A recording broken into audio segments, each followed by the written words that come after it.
Tokusatsu, taking the form of many shows including Super Sentai, Kamen Rider, and Metal Heroes. And today, a group of fans come together to review it for you as Toku Secrets. Hey guys, and welcome back to Toku Secrets. Hope you guys are doing well. We took a bit of a long break. It's been a while. We all had a bunch of personal things going on, but now we're hopefully getting back to doing things not weekly, but we're hoping to do things at the very least once a month. And we're definitely committing to that. We're definitely very excited about that.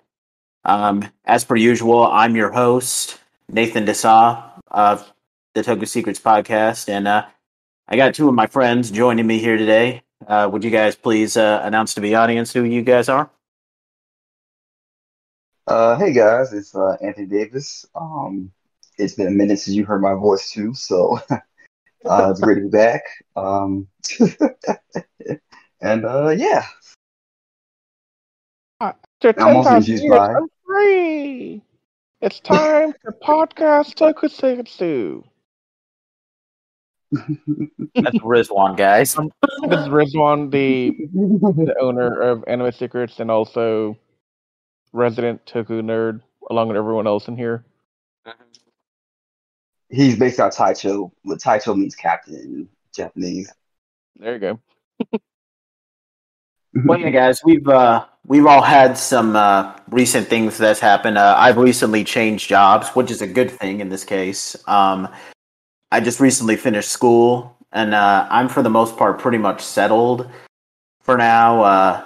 And you know, we're kind of still going through a bit of a unfortunate event that's happening across the world, but and we've all just kind of been trying to find our optimism again, but most of us have appeared to find it, and we're definitely excited about getting back. I know I am, at least.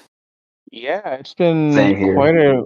it's been a weird year and a half with the global pandemic. Yeah, I Mhm. graduated Yeah. with my master's degree and now I work at NASA. That's still crazy to me that it boggles my mind that you did that. yeah, that I, left my state and I live in a different state and I work for NASA. I bought a house. It's been adulting time, guys. But I'm One thing now super is they excited to change. start bringing back Anime Secrets and Toku Secrets with that. So this is our first real endeavor since COVID to revive Tokusatsu content on Anime Secrets. We're going to be pretty persistent with that. Yeah, we published our MechaCon stuff from MechaCon Omega last month, but nothing really podcasty in about a year or so. We're back. Yep, we're getting back to that. Yeah, That's really good. So, brief thing that we're going to touch upon as you get. This is a normal thing that we do after an introduction. We have the Ranot section, randomly assorted news of Tokusatsu. That's a fancy title you gave it. Yeah, it totally is. It just flows naturally. Really? Ranot? That flows naturally to you? At least it does in my head, and there's some things that go on in my head that I can't even begin to explain. So I don't want to see your head. it kind of sounds like a anagram for like a special weapon or something like that. The Reynolds. Oh yeah. Yeah. I thought you were gonna start ranting to me. The Reynolds. A couple of things. We're pretty late to this, considering it's September. But Super Sentai is in its 45th anniversary right now. It's currently airing its 45th season, and as if this isn't a huge statement on just how late we are to this. Since it's September, we should be seeing the trademark for the 46th Sentai be released pretty soon. So we are late. Yeah, a lot's happened. I haven't really seen much of Zenkaiger. I've been hearing mixed things about it, but it has a very interesting look. How does it look, Anthony? it's kind of a hit or miss. I do like the aesthetic of how the team operates. It's just getting used to because I swear I missed the freaking spandex for like all the teams, but it's fine. It's a new change. I have seen some clips on Twitter and YouTube for it, and I haven't seen beyond that, but I can definitely say I'm intrigued because this has a really Gokaiger feel to it and how they Henson. So I'm curious, but I haven't taken the time out to watch it because if I do start watching the newer Sentais again, it'll probably be Zeo so I can finish that one. Yeah. Same Yeah. here. After Gokaiger, Zeo is the next one I really enjoyed a lot. Besides, like, Go Busters? Go Busters. I love Go Busters, and what was after? It was the dinosaur thing. Tokuger. There you go. No, not Tokyo. That's trains. No, the one after the Rizwan? dinosaurs? Oh, Kyoryuger, right. I'm sorry. Yeah. I thought you meant after Kyoryuger. No. So the problem I was having was I don't remember how you pronounce Key Ranger versus Key Ranger. Yeah. So I was like, they're so similar in how they're spelled that I know I'm gonna screw it up. But yeah. So I would love to see it. It seems cool, but I don't know much about it outside of the fact that they have like Megazord instance for their suits rather than spandex, like Anthony mentioned. Yeah. And they're like And they'll more tribute robot after looking. after yeah, the tribute after some of the Sentais from back in the day. Yeah. Like Like I know Yellow was based off Gao Ranger, well Gao King if you're really specific about it.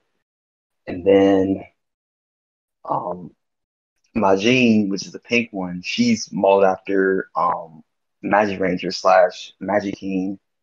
And then you have um Zuron, he's the red one. He's based off Zoo Ranger slash Daizujin. And then lastly you have what's this? I forgot his name too. The blue The one. blue one, right? He's based off Burn? yeah, he's based off Bokenger slash Daiboken. Oh. Okay, I'm looking at the suits right now and I can see how red, blue, and red, yellow, and pink are. I guess I can kind of see. Yeah, okay. Looking at it more, I can see how blue is based on Daiboken. Took me a second, but Yeah. Okay. Question, and this is relevant to our podcast as a whole. Is their sixth Ranger some weird gold Captain Marvelous? yep, it looks like Gokai Gold.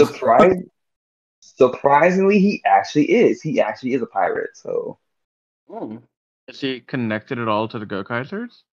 Do you know? not spiritually, but not like he's not a Gokaiger, if that makes sense. Damn. That would have made me start watching that immediately. He appears very early too. I forgot which episode it was, but he appears very early, so you'll see him like sooner than later. Dude, I saw him like a few weeks after it began airing. I was surprised, like on Twitter and stuff. I was Yeah. Well, one thing's for sure, it's definitely cool that Toei is trying. Sorry, Anthony.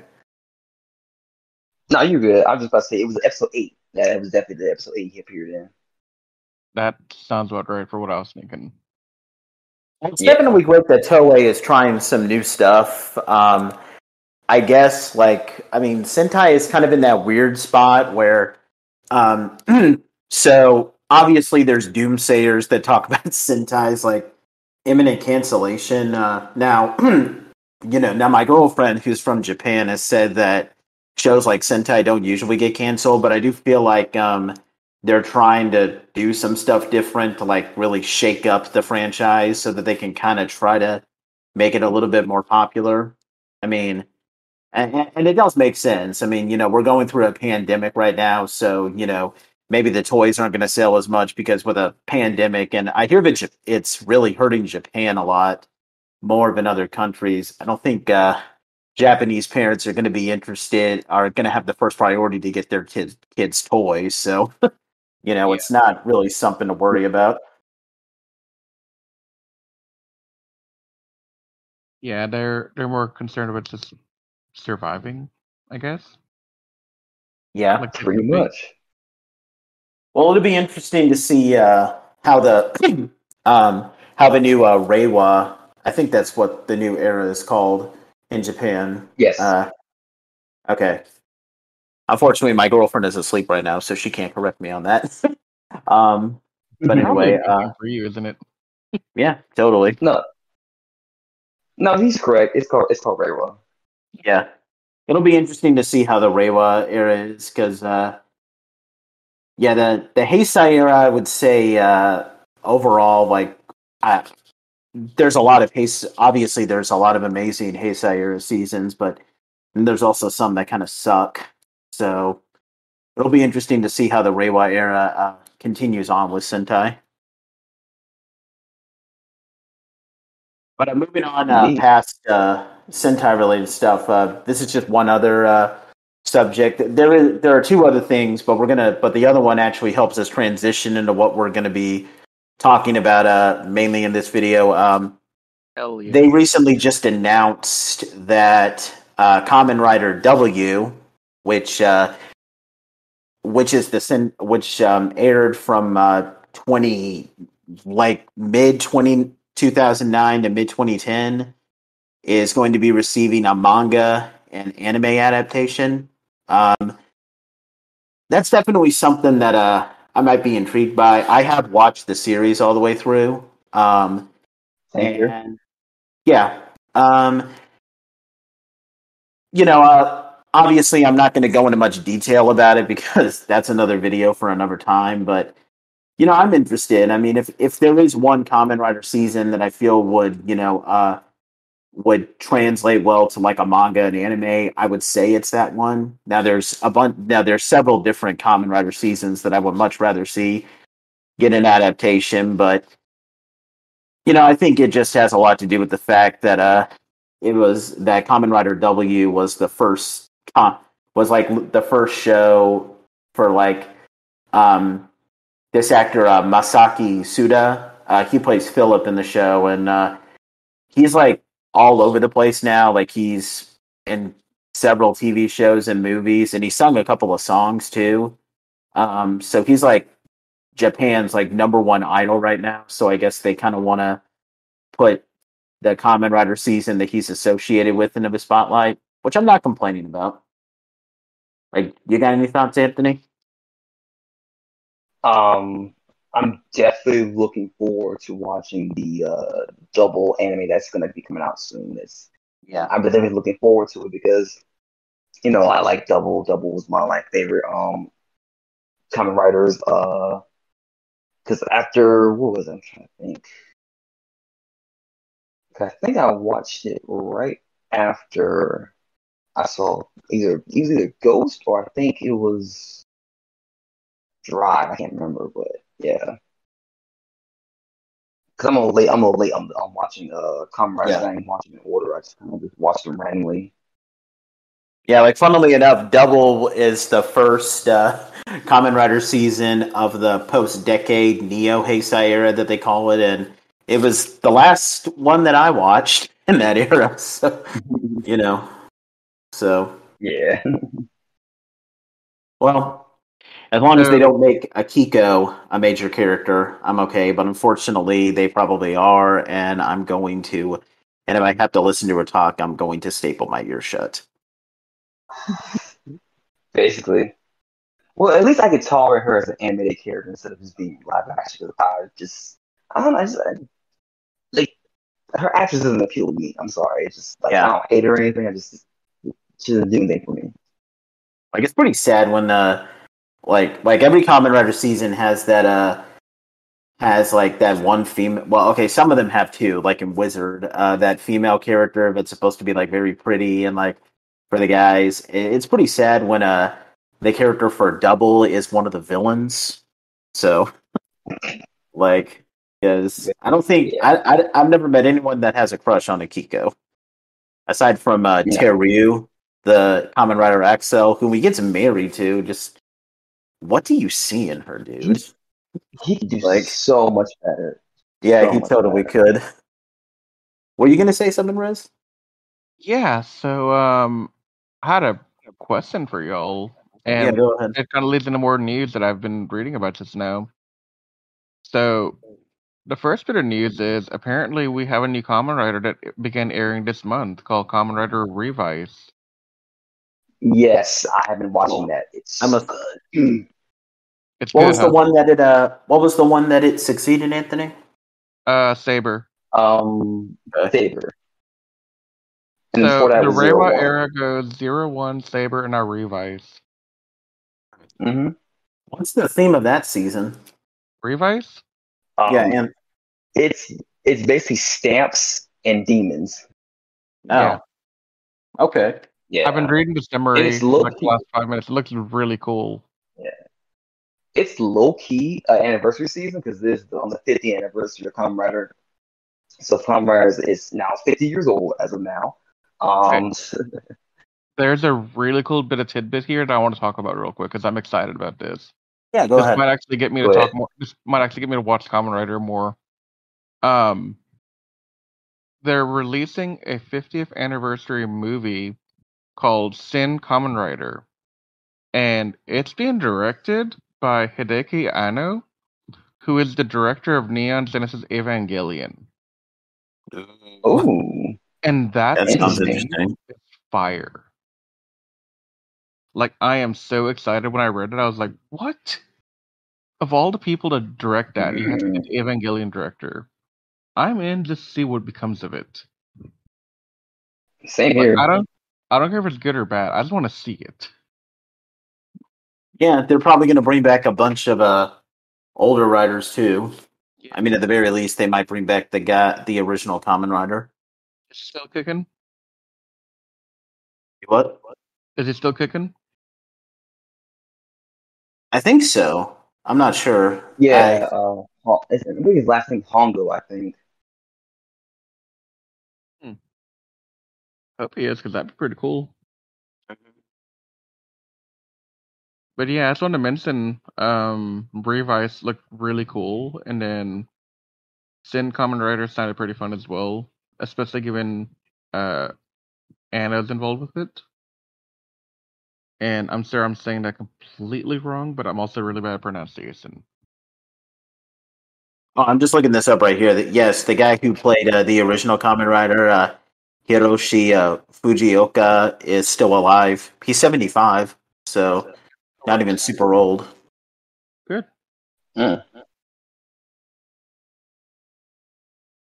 Well, the last thing that we're going to touch on for this section, which helps us transition, is that they've also recently announced that so Gokaiger, as insane as this may sound, has turned 10 years old this week. This timeline is broken. Fix it. Yeah. And they're going to be doing a 10 years later movie. Hell yeah. Yeah. Yes, I'm looking forward to that. Which For those that don't actually know me, Gokaiger's like my favorite Sentai of all time. So I am super hyped to have more Captain Marvelous on my screen. Yes, So yes. yes. Which kind of brings us into the next point, I think. yeah, just to touch upon that just real quick, I kind of knew that was going to happen because they've done a couple of 10 years later movies. Like they did one for Hurricaneger and they did one for Deca Ranger. And given how popular, I'm surprised that they didn't do one for Shinkenger, considering I think that's the most popular. I would have loved to see that. But The reasons probably has something to do with COVID. Yeah, but the Shinkenger would have been in 2019, which was before COVID. Oh, you're right. Yeah. See, I've been wondering about how they do that because to me it seems like they pick the ones that are popular in Japan but also in America by their Power Ranger counterpart. But that might also be coincidence. Yeah. Well, yes. I'm But to me, pretty I say sure, like, correlation. well, yeah, but Shinkenger Hmm? is the most popular Sentai in Japan, so I'm surprised they didn't do that. But yeah, I mean, you can't get away with not doing a Gokaiger one. So, especially considering how they Yeah. brought back the Gokaiger cast for several other things. Like they had a team up episode with the Jew Ogres. Uh, That movie. And that was a really good team up. I love that one. That was a good movie. the actress who played Luca was even admittedly a voice role, but she was the Pink Q Ranger, I think. I know Yeah. that character was a robot, but yeah, she voiced that character. She, she's done a lot of voice acting roles of late. Well, Yeah, she has been. Which so is yeah, good with for that her. being said, I think she's a um, Digimon voice actress as well. Yes, she I think she did Hikari. I'm trying to look up again. One of them. See. well, the only other voice actor that I know is that I know that the actress who played Jasmine in Deca Ranger was the voice of the main female character in Yu-Gi-Oh! 5Ds. I can't remember her name, but She did play Hikari. Yep. yeah. Well, with that being said, to kind of go back to how I originally kicked this off, yes, Gokaiger is now officially uh, 10 years old, which means that, so in order to celebrate that, we are going to be taking a look at Gokaiger, and we're also kind of getting back to the roots of this podcast, because we originally kicked off Toku Secrets doing a series of doing a series of reviews on Tokuger, which was the Sentai that was airing at the time. So yeah, why Hmm. not get back to our roots? You know, what better way to get started back on like trying to get back into it than doing stuff how we started it. You know.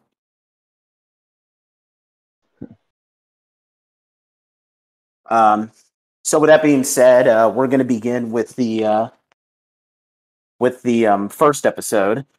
Uh,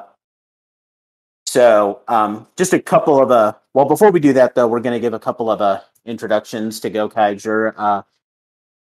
If you can do the math, we said that Zenkaiger is the 45th anniversary, which means that Gokaiger was the 35th. It aired from 2011 to 2012, and wow, that was 10 years ago. We're so old. Um, Right. Oh. and it is a pirate themed Sentai, and so far it's the only pirate theme. Which is cool, makes it stand out. Mhm. Uh, it was it was heavily inspired by a Common Rider season that aired not too early before this. It was called Common Rider Decade, if if if you remember correctly. Uh, if I remember correctly, I'm sorry. Yes. Um, and it was and hold on. Uh, Hold on, sorry, just lost my train of thought. And like I said, it's celebrating 35 years of Super Sentai, and now we're gonna jump right in. Let's not waste any more time. Uh, Let's so the make it series, Toei. yeah, totally. So we're gonna go over the first 10 episodes today. We're not gonna review the whole series. Um, we're gonna review the first 10 episodes, and we're each gonna comment on an episode. So the series begins with the episode "The Space Pirates Appear."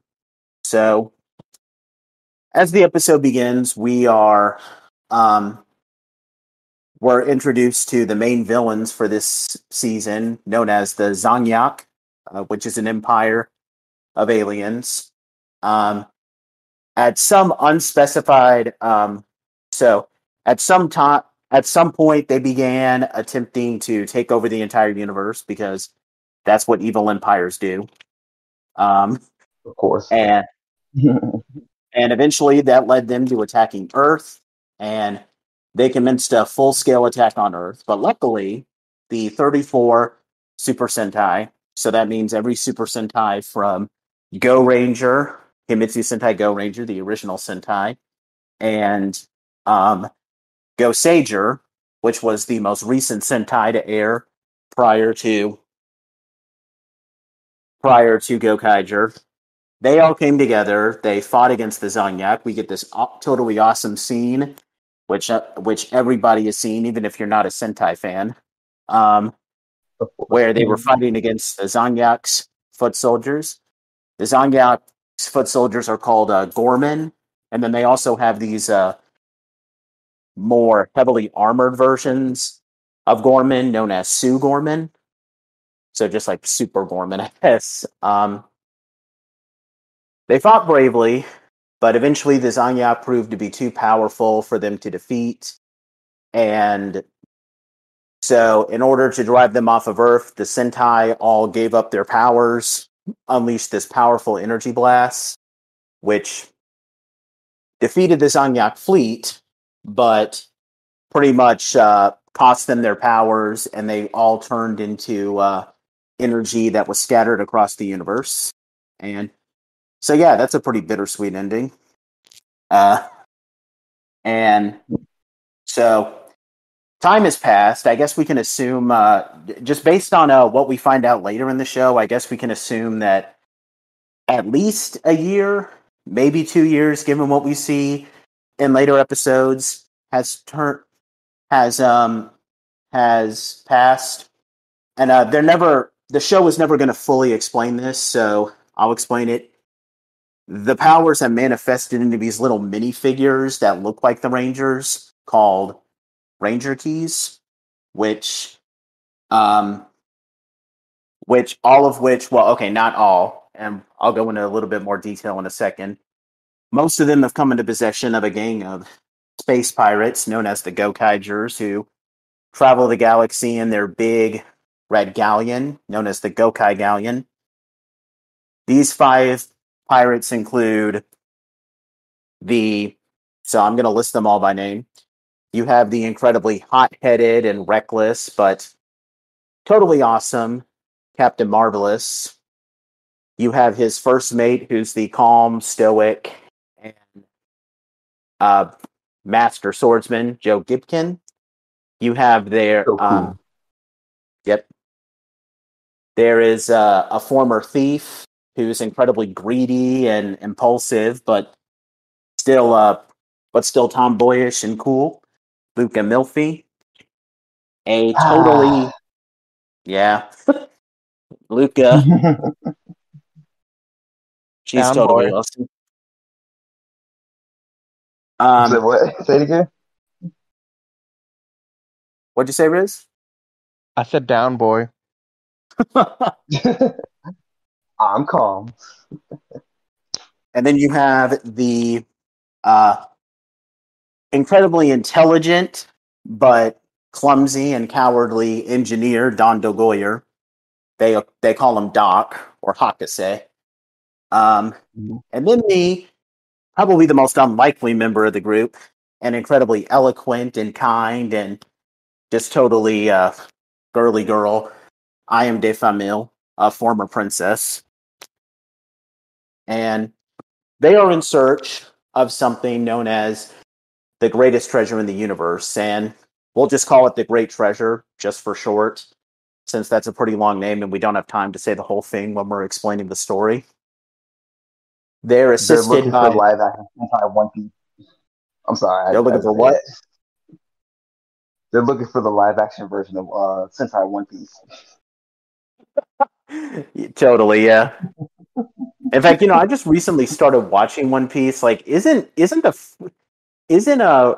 the main character second in command also a swordsman? Yes, he is. This is like the Sentai equivalent of One Piece. It's a And then very you have common the trope, I think, third. too.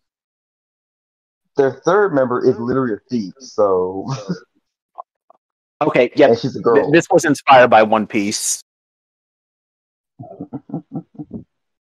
Yeah, I just recently started watching it with my girlfriend. It's pretty cool. It's very interesting. But yeah, these Um, similarities are all pretty insane.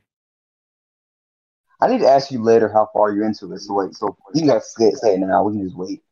Yeah.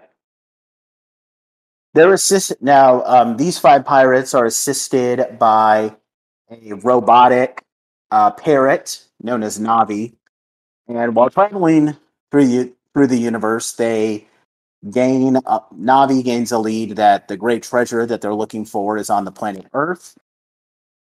They begin to head toward there. We get a brief scene of them transforming. We're gonna but we're gonna skim over that a little bit because that kind of ruins the epic moment that we're gonna get to in a second. They use their mech to fight off a couple of Zangyak forces. Then they arrive on Earth where they demand the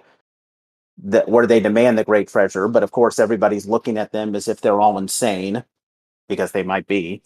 Um, so so when they can't find anything, they decide, okay, let's just go get something to eat. And here's a fun little fact: the restaurant that they go to, the Snack Safari. Um, I'm probably the only person who knows this because I think I'm the only one here who's seen this Sentai. That's actually the regular hangout place of the Sun Vulcan, the Snack Safari. Because in Sun Vulcan, in their free time, they worked at a restaurant called the Snack Safari, which also had a hidden base for them. So, yeah, that's an Oh, okay. interesting bit of Yeah. trivia there. You know what's really crazy though is that like I think Power Rangers has only done one version where like the place they work at is the same place that their base is at. So we have Isn't Jungle that in Fury Jungle Fury, right? is yeah, like their base was not really secret, like but it's the same premise. They all work at a restaurant, but they Yeah. secretly have a base in the same restaurant. So The restaurant and the museum is that's what that's they cool. are, right? Say that Mhm. again, Riz? I was asking, are they the restaurant and the museum for the two different Rangers seasons you're talking about? Oh, yeah, because Don Charles Because did Dino Charge and Jungle the same Fury. thing. Yeah.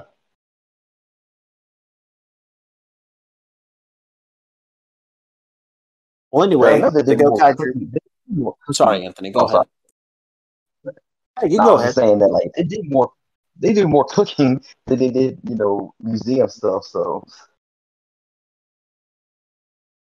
that's my Hmm. 2 cents. Right. Sorry about that. Anyway, so Marvelous, and this is going to be a pretty big thing for him, decides that he wants to eat some curry. That's why they want to go to the snack safari. They sit down to eat. But then, of course, because this is Super Sentai, when they sit down to eat, their entire restaurant gets blown up. And yeah, just another day in the world of Super Sentai. So, and it turns out that the world is coming under attack again by the Zangyak. Now, we're showing these characters a bit more prominently in the next episode, but I'll just list them off. We're shown the leaders of the Zangyak. They all worked on they're all on their big capital ship, which is known as the Gigant Horse. And the original four villains that we're talking about include Warzu Gil, who is the um, son of the Emperor and the leader of this initially. You have the second in command, Damaris, who's a general, much more competent. Um, you have Insarn, who's like the intelligent one, and spoiler alert here, she's going to be the one that's responsible for making the monsters grow in this season. And then you have Barizorg, who's this robot that's basically just a simp for Warzugil and is basically just his bodyguard, who's going to have some interesting stuff later on in the series, but we're getting ahead of ourselves. Dun dun dun. So anyway, the Gokaigers find that the world is coming under attack by the Zangyak.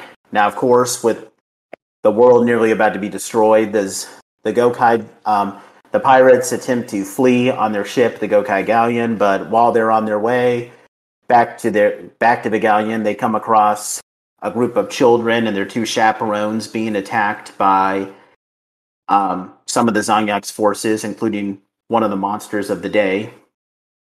And even though they're initially trying to flee, Marvelous is all like, nope, I'm not going to let that happen. I don't like this stuff.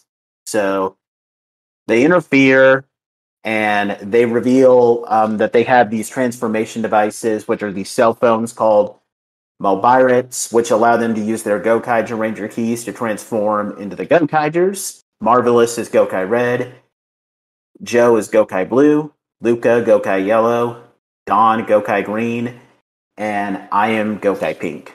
Together, Kaizoku Sentai Gokaiger. Yeah. And then Marvelous says, Hadi ni ikuze, which means, let's make this showy, which is his catchphrase. And it's awesome. So the Gokaigers fight.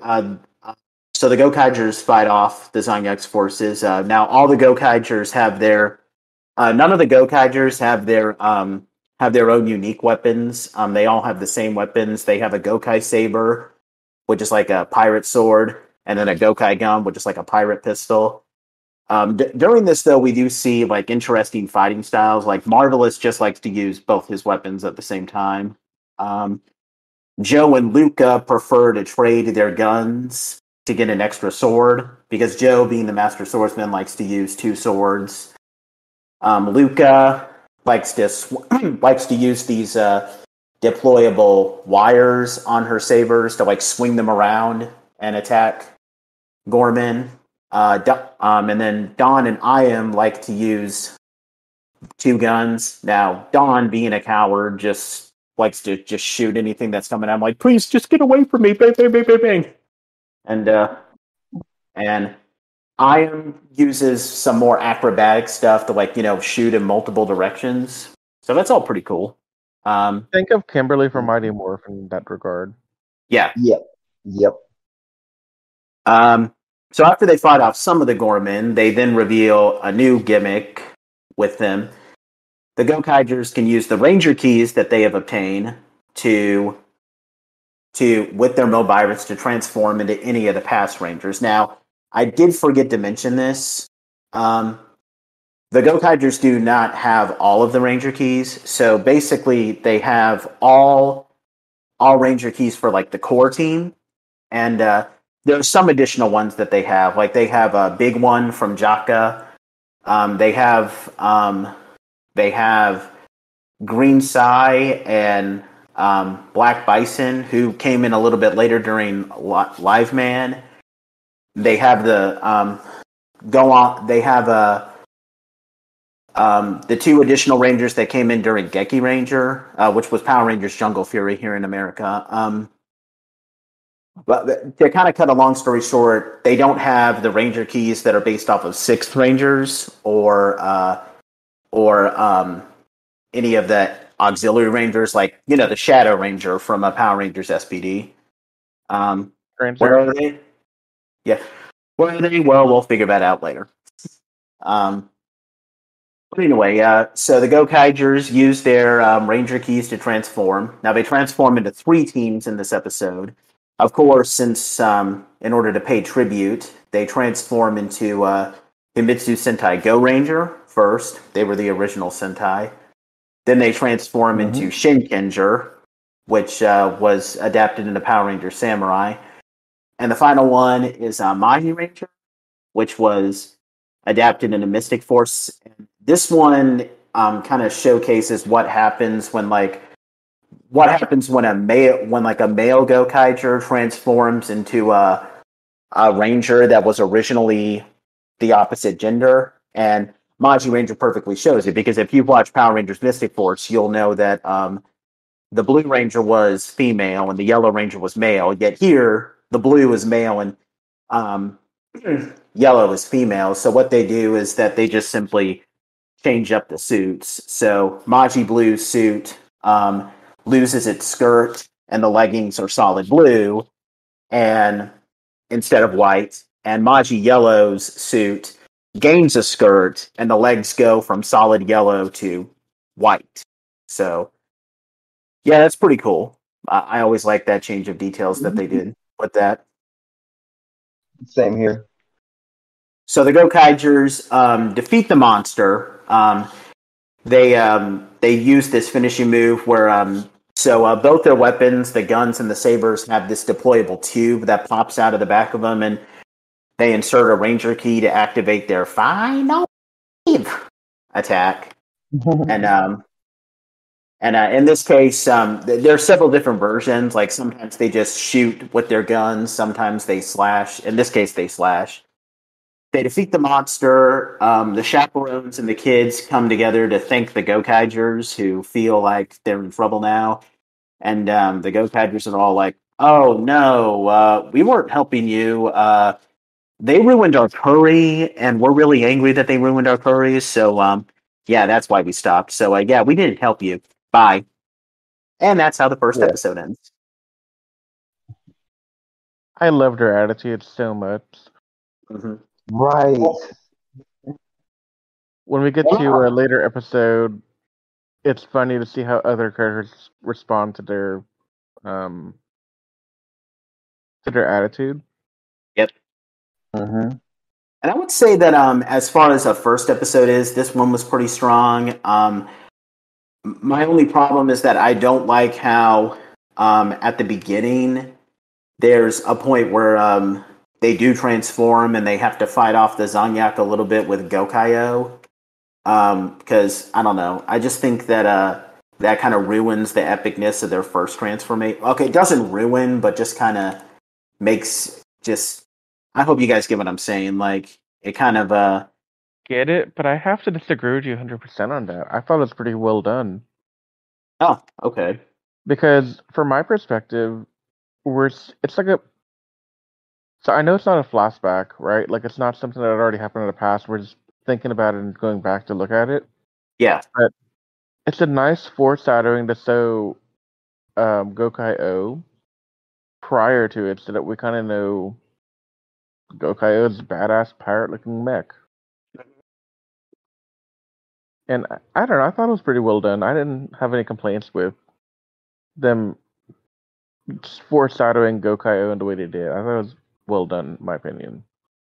Well, I will admit, I mean, it's at least better than having it debut at the end of the episode, because if there's one thing that I hate, that I don't know if Sentai is still doing this now, but I just remember that they did it in Tokuger, they did it in Ni Ninja, and I'm pretty sure they did it in Ju-Oger, where now it seems that they're trying to shove in introducing the mech in the first episode, and I guess this one did it a bit better, since it's not like we see Gokaio's transformation or anything. It's just there. But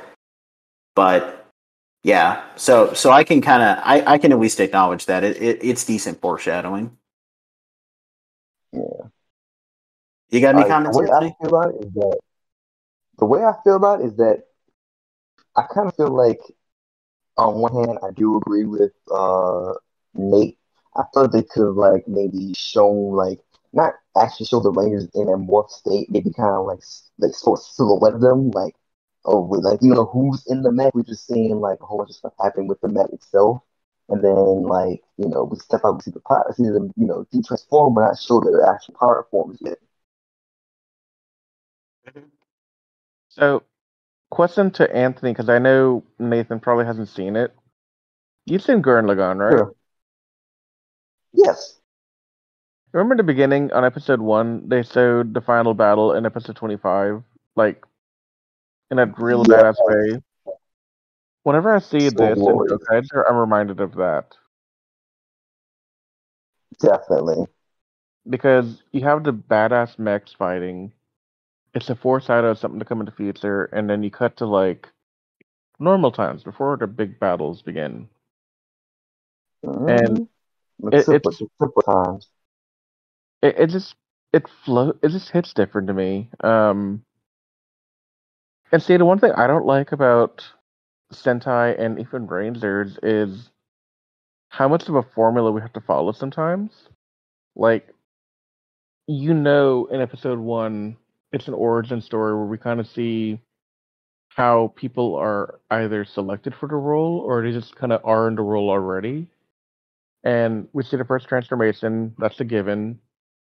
And in more recent years, like Nate said, you see the first debut of their Megazord in the same episode. And that's a guaranteed thing in everyone. It's like a formula at this point. There's no creativity, there's no let's make something interesting. It's just okay, script, copy and paste, Sinkinzer with Gokaiger, and you got the new episode. Right.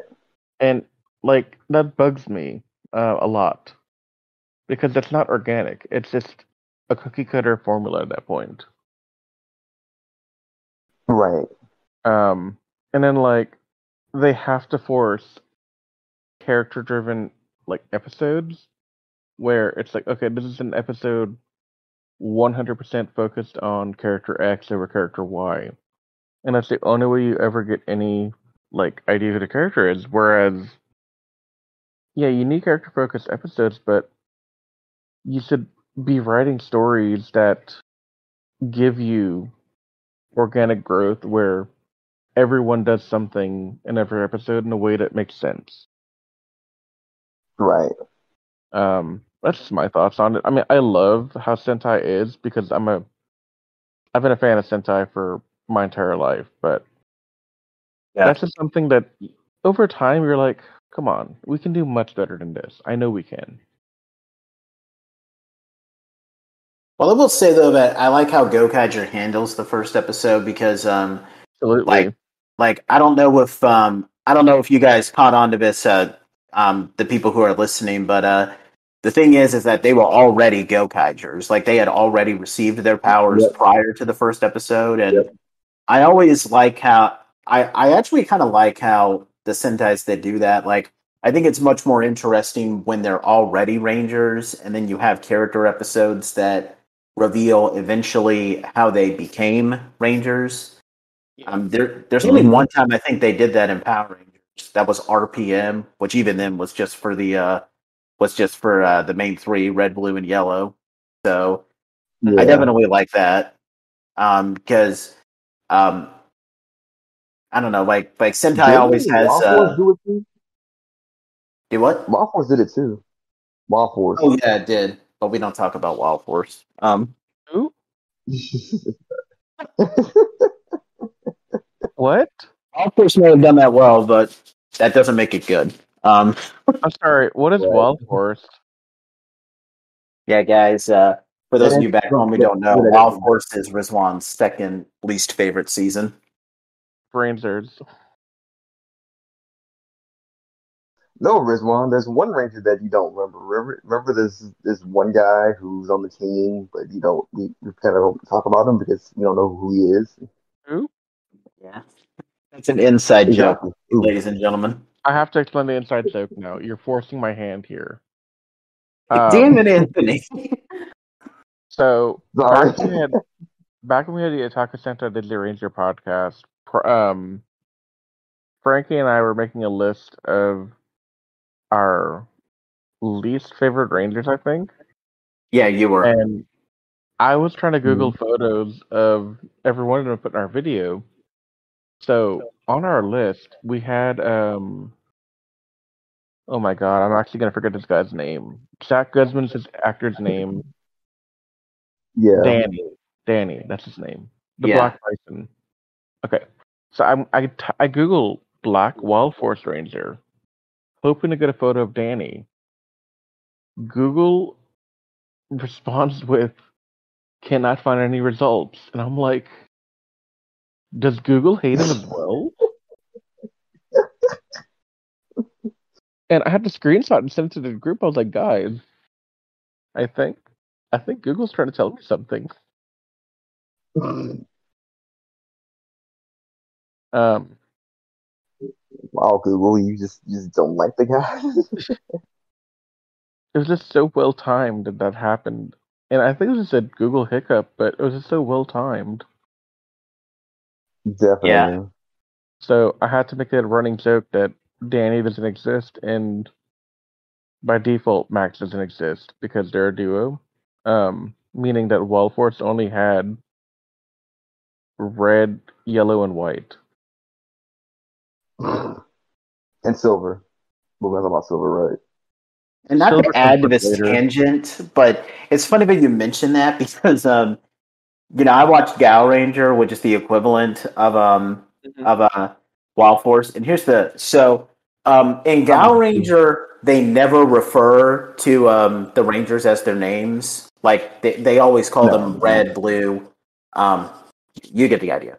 And yeah. I'm pretty sure that like everyone's name is mentioned by like the first 10 episodes.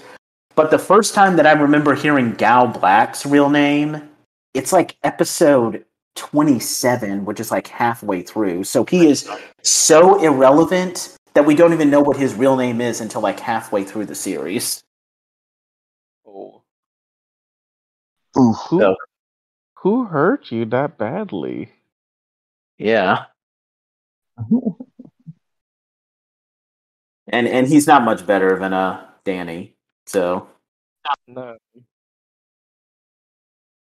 Clearly not. anyway, moving on. Getting back to Gokaiger, I'm gonna turn it over to Riz for episode 2. Yep.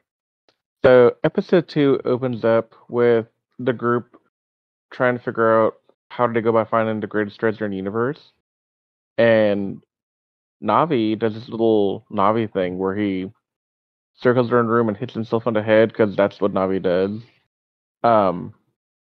Navi is the thing that helps them find a treasure. So they use Navi to locate clues that help them figure out what are they supposed to do to find the greatest treasure in the universe. So the clue this episode is you'll find a man in black, and the man in black will help you. And they're all like, that's such a vague hint. What? There's so many people out there wearing black. How do we find them? So And Gokaigers, you better get used to that because that's every episode almost. Yeah. So they go outside and they start walking around. They're like, must find person in black. Must find. Wait, we found a guy in black. He's talking to us. What? Is he the one? And so it turns out this kid saw the battle in the previous episode, and he thought Super Sentai had come back to save them after Zanya had destroyed them all, supposedly, what, like 2 years ago or whatever we think it was? Yeah. Well, we could just Mhm. assume it was 2 years ago. Yeah, for the purpose of this podcast and any future podcast related to Gokaiser, it's been 2 years between the beginning and now. Yeah. Okay, thanks. Okay, so this kid saw the battle in the previous episode, which is now yesterday in my brain. And he's getting excited because Super Sentai are back, and he's like getting really hyped, and they're like, Super Sentai? We don't care about that. What are you talking Well, about? it's not that they don't care; they don't know what Super Sentai is. Yeah, but they also don't. They also pretend to not care. Yeah.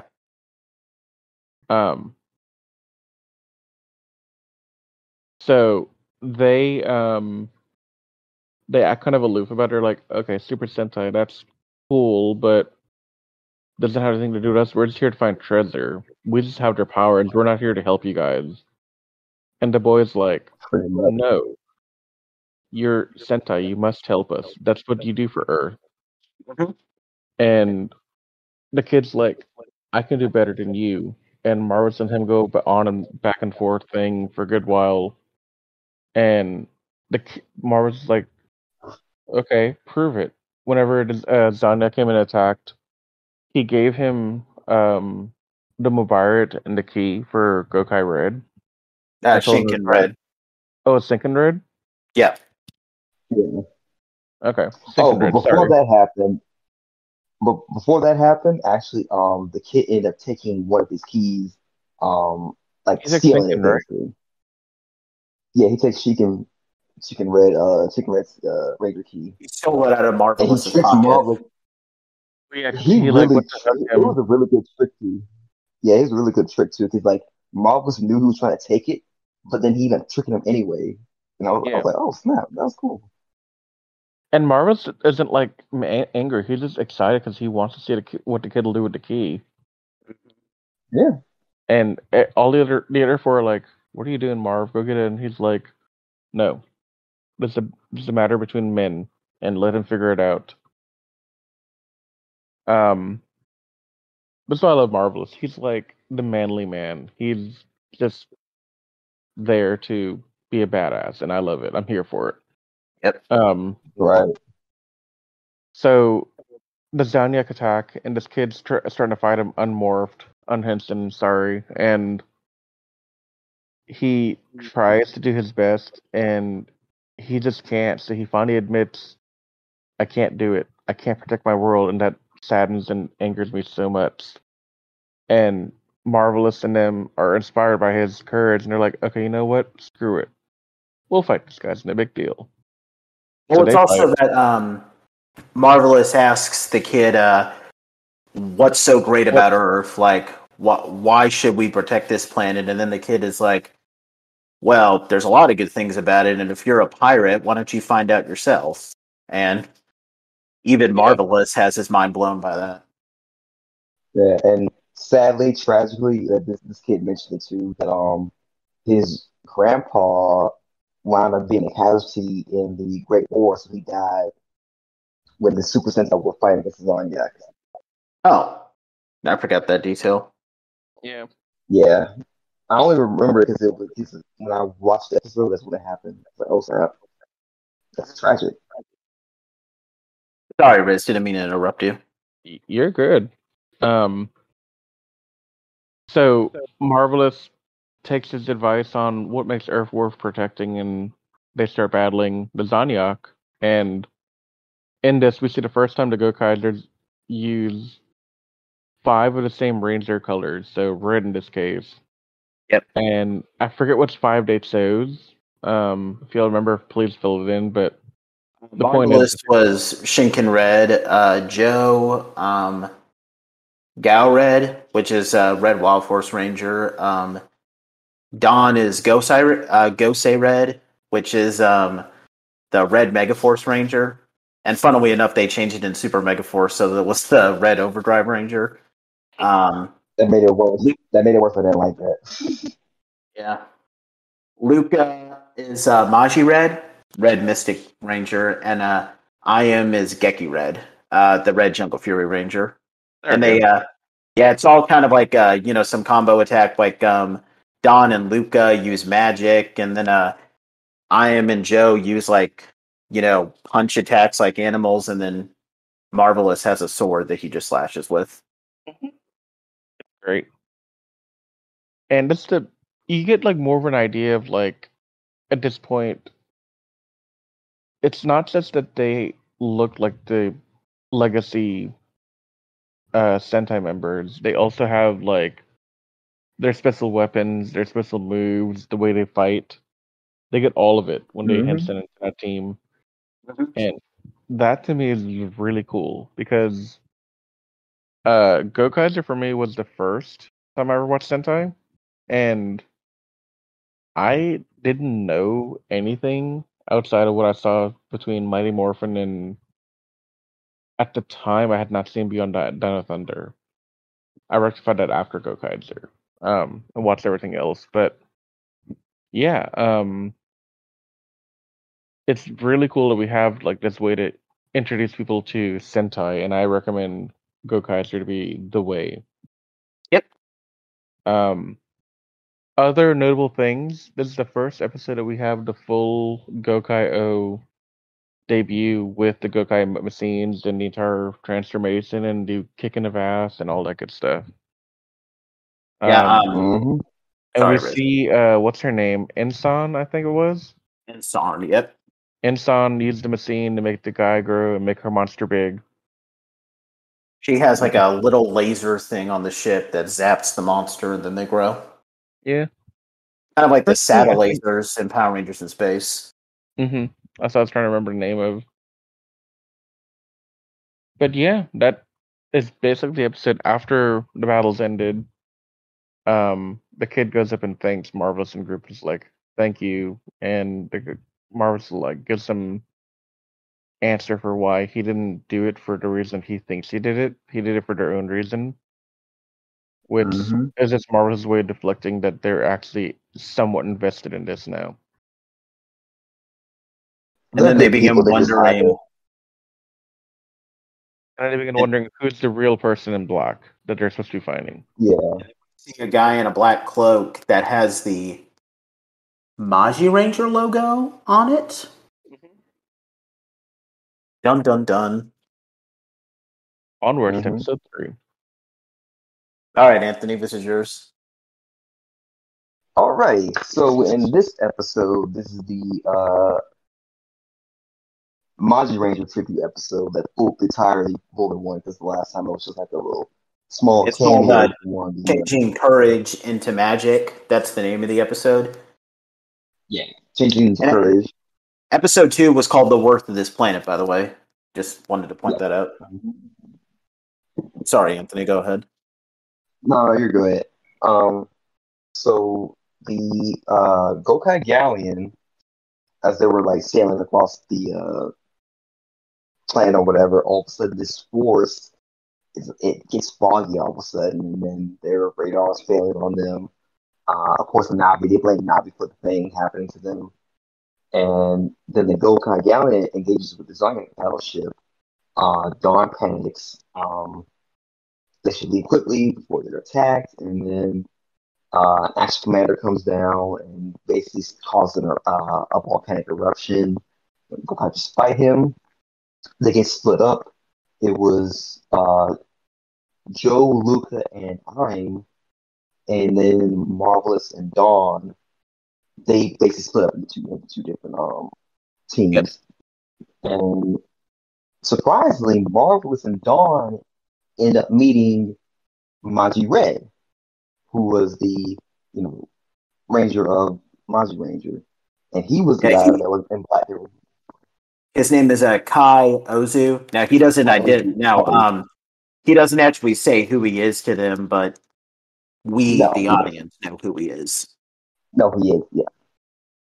And so he basically says, "Oh, like I'm the guy you're looking for," and he basically gives them a challenge, like, if you guys can chase me without transforming and catch me, I'll give you special power or whatever. And they're like, you know what? Bet. And of course, Marcus is gonna be like, all right, let's do it. And Doc's kind of like, no, this is too dangerous. We shouldn't be doing this. He's like, man, stop being a little punk and come home. And so they follow him, and Marvelous and Dawn are into a bunch of booby traps and all that.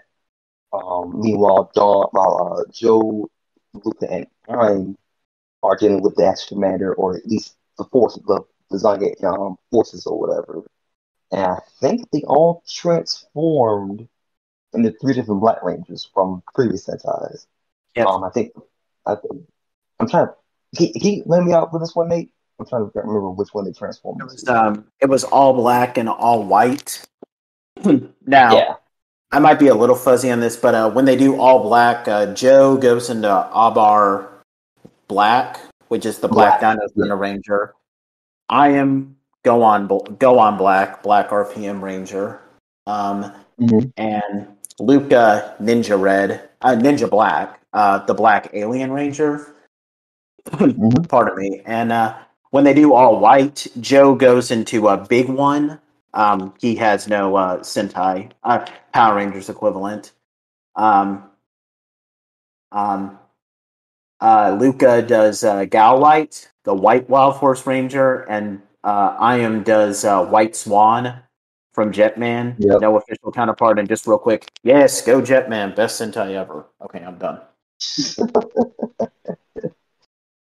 And so at the end of when Marvelous and Dawn finally managed to reach him, there's like a cliff that Kai's on one side, Marvelous and Dawn on the other side.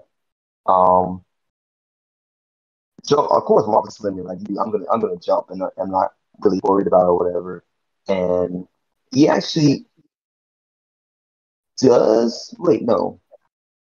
Let's see. I'm trying to think because uh, Marvelous mixed. I think Marvelous tried to make a jump, but then all of a sudden a Zonyak Monster knocks him out of the air. gas on the air. So Dawn wound up trying to actually ends up having the courage that he said, I'm gonna save my friend.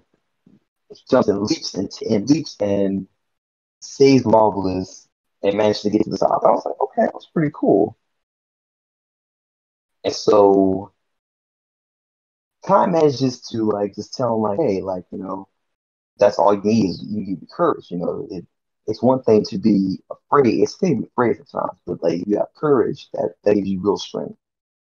And then what happens is that uh, they meet with the monster again after like talking with the. Well, something else happens before that. I'm trying to think. Well, first, Kai reveals to Dawn that. Okay, well, first of all, the courage thing plays off of Magi Ranger's overarching theme, which is courage, because Magi Ranger's overall theme was that the Magi Rangers needed to have courage that they could then turn into their magic. So it plays off of the overall theme, because this is a Magi Ranger tribute episode, so you kind of need that. Just wanted to bring that up. And the other thing is that Kai reveals to Dawn that in order for the Gokaigers to obtain the great treasure, they're going to need to unite all 34 of the grand powers of the Super Sentai, and he's giving them the Magi Ranger grand power. Yep. Yeah. And then so they fight the monster again. They all Gokai change into Magi Ranger. There's a new cool spell to basically destroy the monster. The monster is beaten, but Lisan, makes the monster grow, and she always does. And they finally have a legendary power with the mecha for Gokaido, and we're able to use the Magi Dragon form, which like the chest piece has a dragon on it, and then the arm and legs have wings, and then the feet have claws on the bottom of them. It kind of looks fun. I'm not gonna lie, it kind of looked funny looking. So I mean, but It's that's also kind of power weird still. how it's Magi Dragon and it's like predominantly red, because what's funny is that like this is Magi Dragon. It's based off of the Magi Dragon combination that was in Magi Ranger, but funnily enough, that was a combination of everyone's mech except Magi Red. So that's Right. just kind of ironic. Very. And one thing I wanted to add since this is a tribute episode, and this is something that Gokaiger does in almost all tribute episodes. I think there's one where they don't do it. So naturally, with it being a tribute episode, the Gokaigers are going to transform into the team that corresponds to the tribute episode. So in this case, they transform into the Magi Rangers. But in order to add a little bit more detail, they play the instrumental version of Magi Ranger's theme song, like "Go fight Magi, Magi, Magi Ranger." And not only that, but when the Gokaigers change, it doesn't just like they don't do the normal thing where like the logo of the team will just flash on the screen and then they'll transform. They actually take they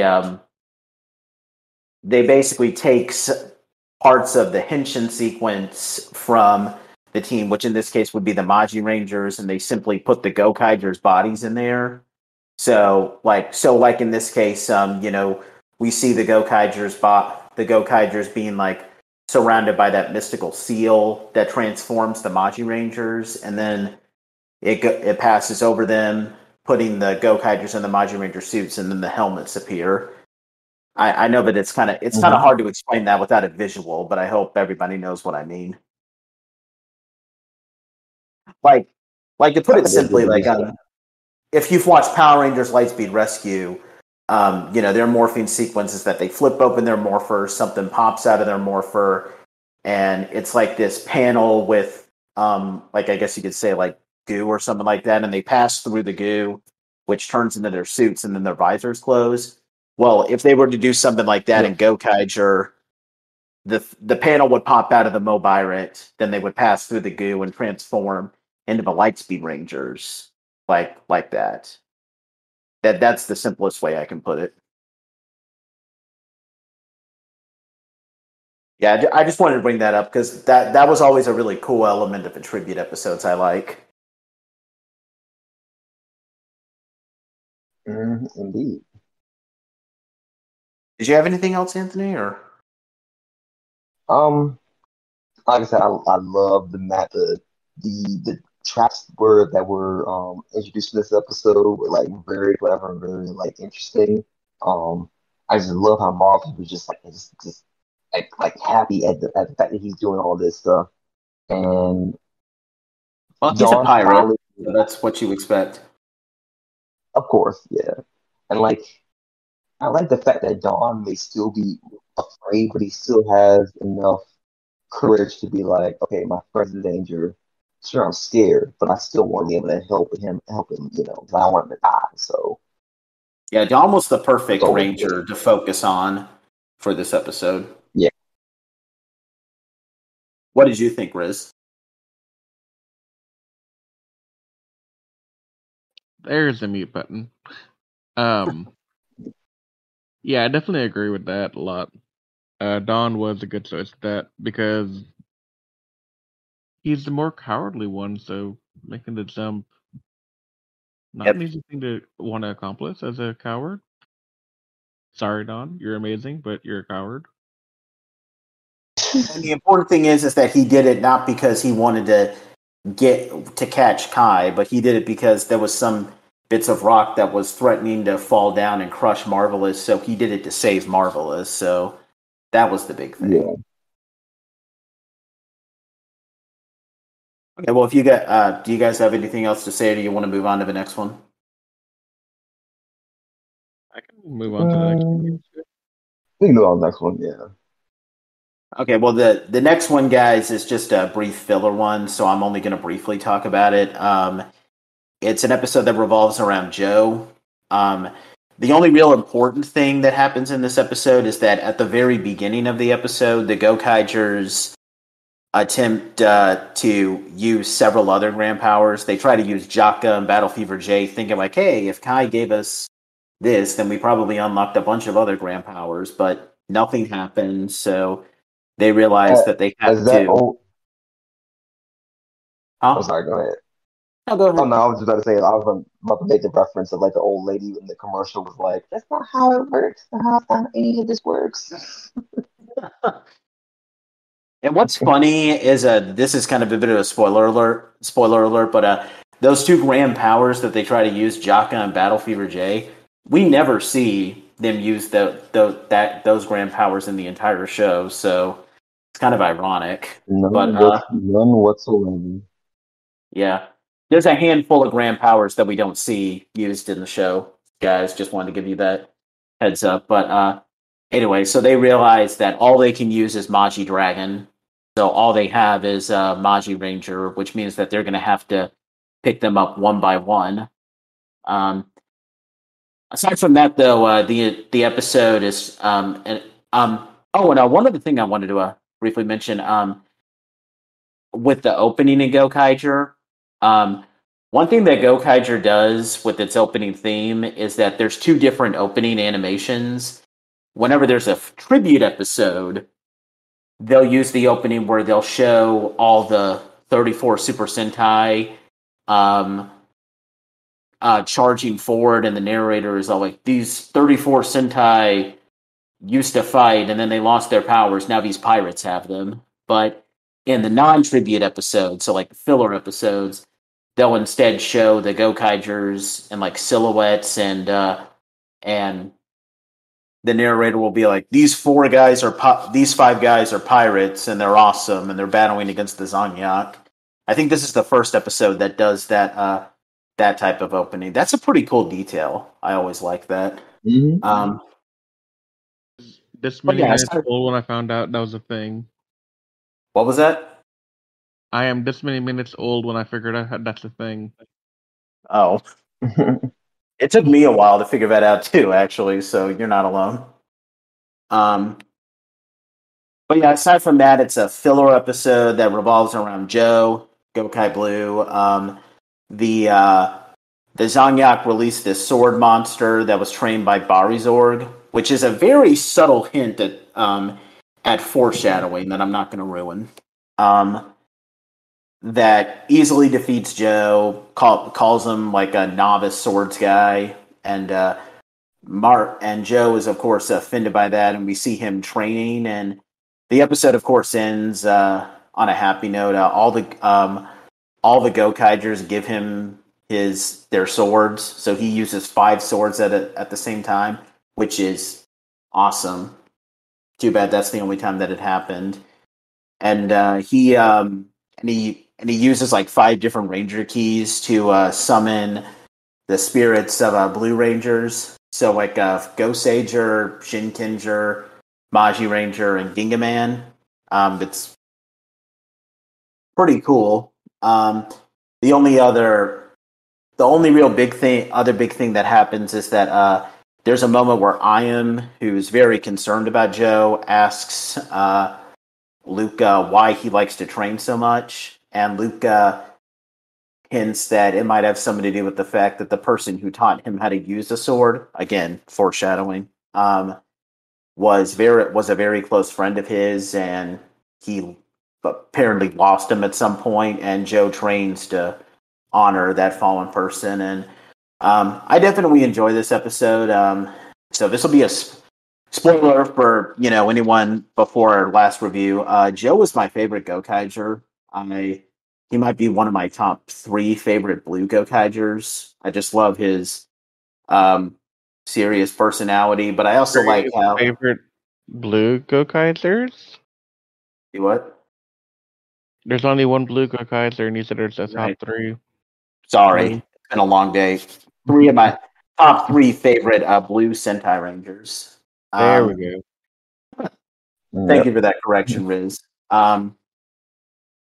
He's awesome. I love his skills with the sword, but I also, there's a lot of subtle moments where even though he comes off as like this guy who just doesn't care and just, he rarely ever smiles, he's still almost kind of like a big brother to some of the other people. Like he cares about the other Gokaigers. And, the ending of the episode is also great where he makes a cake for the Gokaigers. And then there's this little cute moment where like Iam takes like a little bit of cream that's on his nose and like licks it, which is cute. I know a lot of people think that Marvelous and Iam were together, but I always shipped Joe and Iam, and there is nothing that either of these 2 guys can say that'll convince me otherwise. No arguments here. No arguments here. Yeah.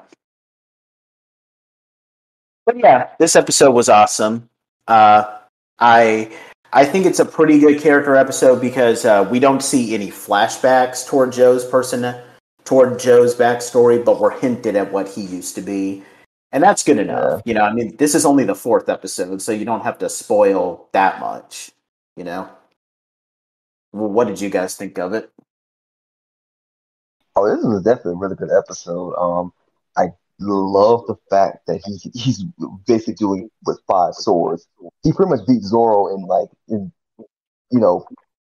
topping how many swords you can use. From going from 3. Hey, Zoro may be cool and all, he has 3, but do use 5 swords. I mean, you can't beat that. What did you think, Riz? It's a better episode than the Noah version in Megaforce by far. Oh my god, we don't talk about that. That was so It much made cringe. no sense. Oh Yeah. yeah, the nerdy boy who used swords. Yeah. All of a sudden, he's like an expert swordsman because we gotta be convenient for the Sentai footage. Yeah. They Beyond that, kind though, of the really solid did episode. drop the It was ball on that. it was definitely filler, but it was filler in a good way in that we got character development out of it, so I'm okay with it. Yeah. Yeah. I'll pass it on to Riz for episode 5. This is a marvelous episode. So, yep. Yay! Okay, Mhm. so right out the gate, I'm gonna spoil it. This is a Deca Ranger tribute episode, with a focus on Marvelous. So, as is the normal, whenever we are looking for a tribute episode, I think it begins with the Gokaiger just being like, "Hey, Navi, what's our next clue gonna be?" And Navi does this little thing and bangs his head and is like, "Today, you asked the police for help." Or no, I think it's just asked the police. Yep. And Yep. they're like, "What? How do we accomplish that?" And they're like, "Okay, I guess we'll go out and figure it out." Well, as they're debating what to do, Marvin's like, "You know what? Screw it." So he walks over to the station and he says, "Hey, how do I get the greatest treasure in the universe?" to the officer at different desk. And in the scene prior to this, we find out that there's a bounty on the heads of the Gokaisers. Yep. And the bounty has gone up a significant amount. And they're all impressed with how much it's gone up by. So Marvelous walks into the station. He's like, "Hey, where's the treasure?" And the guys are like, "Oh, it's you. It's you, the guy that's in the poster." And Jasmine, I think it's her name, Deca Yellow. I've Yep. never seen Deca Ranger, so I know Jasmine. nothing about Deca. Um, he's like, "Hey, turn your hands like this," and he's like, "Okay." And she cuffs him with the handcuffs, and he's like, "What?" And she's like, "Yeah, but yeah, man, I did that just now." And he's like, "Bro." So the Gokaisers come out, and um, the cops surround him because they're like, "Oh, wait, more pirates. Let's get them all."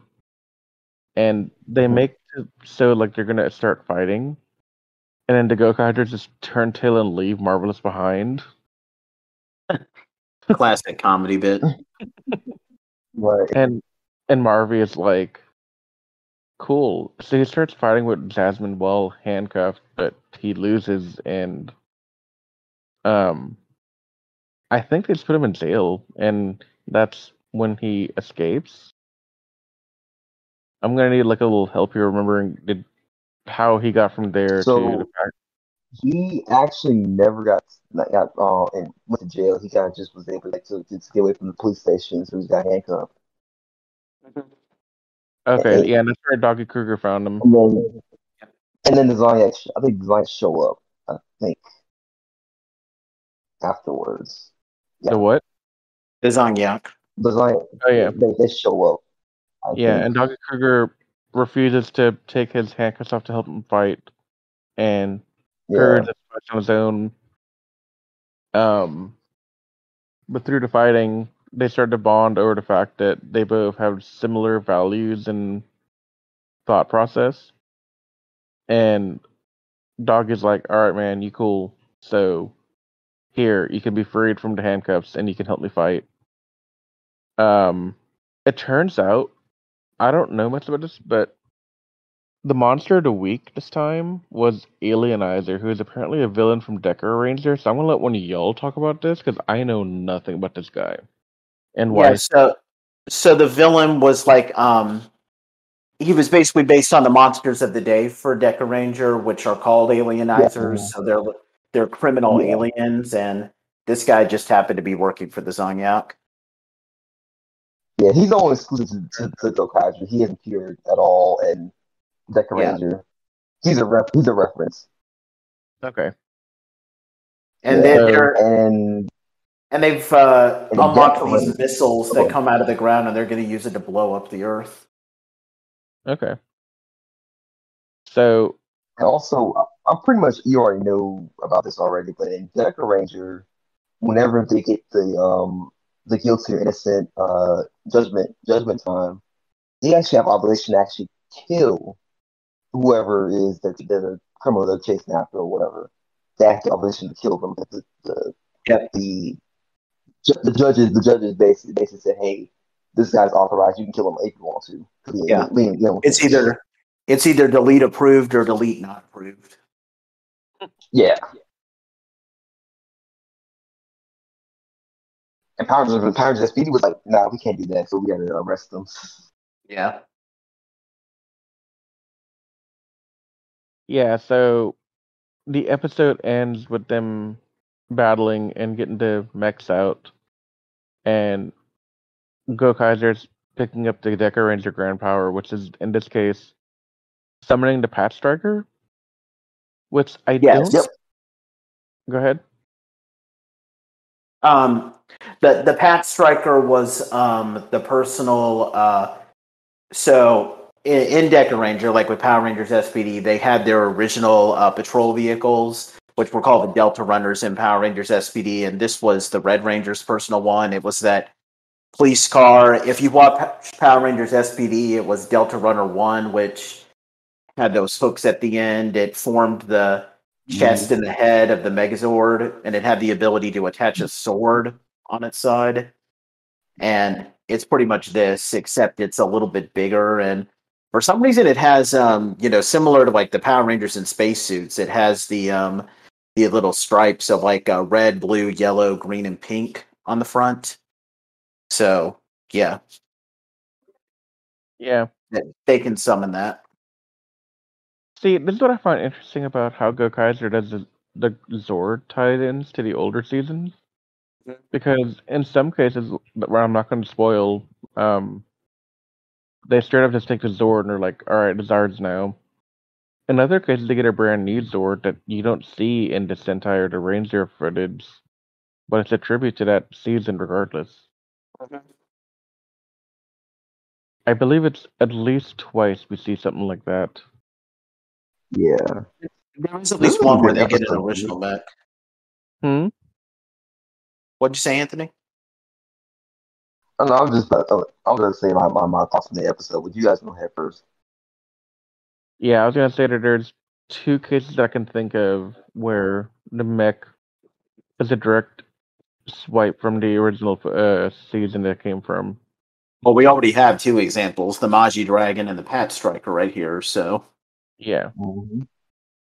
Well, let's not get too ahead of ourselves with the other mechs. So... But yeah, the Pat Striker combines with Gokaiyo to form Deca Gokaiyo, giving it access to two guns. It can move similar to Deca Ranger Robo, where it like flips around and just shoots guns like it's in some type of slow-mo cop action movie. And yeah, pretty cool. I like that. Very cool. And then the episode ends with them meeting Bon, Deca Red. Yeah. Who was a really brief meeting, though. Huh? Yeah. What'd you say, Riz? It was a really brief meeting. It was like barely 2 seconds on screen. Yeah. Well, they had to have Red in there because, we didn't mention this in Magi Ranger, but usually whenever they meet a former Sentai Ranger so far, when they reveal who they are, they'll do like a little cast of like the Ranger they used to be over their body. They did it with Kai, with Magi Red, and for some reason they don't do it with Jasmine and Kruger in this episode, but they do it with Bon. So I guess they're just they only prefer Reds. So maybe that's the only reason why they brought Bon in. Probably. But I'm gonna pass it on to Anthony to let him talk about his next episode. Yep. Alrighty, and the next episode is the most important thing. Now, actually, this episode I recently watched it a couple of days ago, and it was just like it was a good filler, in my personal opinion. For starters, in the beginning, Luca and dock. We're at like this jewelry store, and Lucas sees this beautiful diamond, like beautiful ring or whatever. And she's like, "Hey, I want to buy this one right here." And he's like, "Okay, all right, I'll get it for you." And then this like snobby looking girl just shows up, and she's like, "Oh, I want all this. Like, I'm buying the whole entire store." And Lucas like, "Hey, like, I was about to buy this ring right here." And she's like, "I don't care. I'm rich. Go away. Go away." And then the snobby girl's dad shows up, and he's like, "Hey, why are you buying another jewelry store? I get we have a lot of money, but you just can't just be buying stuff like this left and right." And she's like, "I don't care. Watch me. Go on." And then Luca's like, "What's this girl's problem?" And he goes like, "Well, I don't know. She just been, stuck up and just been like wanting to buy a lot of stuff, or whatever. He doesn't know what's going on with her." And like, she's like, money is very important, like to Luca, money is very important to her. The girl was just like, "Oh, I don't really care about money or whatever. I just buy whatever I want and don't really care about anything else." And the dad suggests that, "Hey, if you can straighten my girl out or whatever, I'll get you that ring that you wanted." She's like, "Really? Okay, let's do it." And so he ends up working for the girl's dad. She has this really cute, beautifully made outfit, I'm gonna say. And And this is a she fan. becomes very pretty. Yeah, Every Sentai season has the obligatory fan service episode, and this is it for Gokaiger. you can't beat that. Oh my. So yeah, so she basically just cleans the house. She runs into the girl's room, like she cleans the daughter's room, and she notices this very like dirty looking kind of stuffed animal that's made from socks. And she looks at it, she's like, "What's this thing?" The girl comes in, she's like, "What are you doing in my room? Don't touch my stuff." And then she kicks her out, and she's like, "What's that all about?" And then Luca winds up walking, and she sees this room, and she's like looking at this like odd looking tree that's just sitting on this like table stand or whatever. And she tries to go in there, and Dad tells her, "No, no, no, don't go in there." She's like, "What? Why not? These are laser. This is a laser proof room. So if you try to step on the wrong step, the lasers will activate, and they will definitely kill you if you go near it." And he tells her like, "That's my most prized possession right there." Apparently, this is how he got rich. Apparently, turns out he found a freaking small gold like this tree that it somehow makes gold. It literally grows gold out of its stems, and it's just that's how he can get rich because he can just take whatever he wants out of the little gold tree, and just use it to buy whatever he wants. And that's his moneymaker. He didn't have a job or anything. He just got rich because he got a golden tree. And so as long as I find out about it somehow, I forgot how that happened. And Gil just tells him like, "Hey, I want that tree. I want that tree because if we get the tree, we can make all kinds of cool weapons with it." I think this Sonic was the one who mentioned that. She was like, "Hey, we can make some really cool weapons with that tree or whatever." And it was like, "Get that tree." And so they sent a monster down there that can turn invisible, and he sits into the house, and the daughter does catch him, but she doesn't say anything about it. She's like, "Oh, I'm just going to steal it." And then the monster gets triggered to be all his lungs and stuff like that. Luca fights him outside, and the dog gets injured, not get injured or whatever, but like Dad could care less because he's concerned about Tim damaging his precious house or whatever, or the tree is safe or whatever. And Luca transforms. She changes, I think, into Volpan. Is it Volpanther? Nathan, I'm trying to remember which what's the name of the Yeah, it was Panther. Bull Panther, yep. And I think she transformed into another ranger. I can't remember. Boken Yellow and Go Yellow. Yep, yep, Vulcan Yellow and Blue Yellow. Yep, thanks for that. And so she, the man, the rich guy tells Luca, hey, if you can stop this monster from, this monster, I'll pay you however much money you want. And so she does. And the girl's like was upset about the whole thing because it's like, wow, he didn't even care about me at all. Like he cared more about the money than his own daughter. And Lucas sees that. And later on in the episode, she kind of tells the daughter off, like, you know, money's actually really important. Like, I don't like how you're spending your money. You're just kind of just wasting your money. You should be, it's okay she basically makes the point of it's okay to have money, but it's not okay just kind of willing to spend it on anything and just, do anything important with it. Um, and then later on in the episode, the monster comes back. He ends up burning the house down, and the yokai just like, "Hey, what are you doing? Like, you wanted to get the tree, but you're gonna end up burning the tree along with the house." And the monster goes, "Oh crap, you're right." And so, they all managed to get out of the house eventually.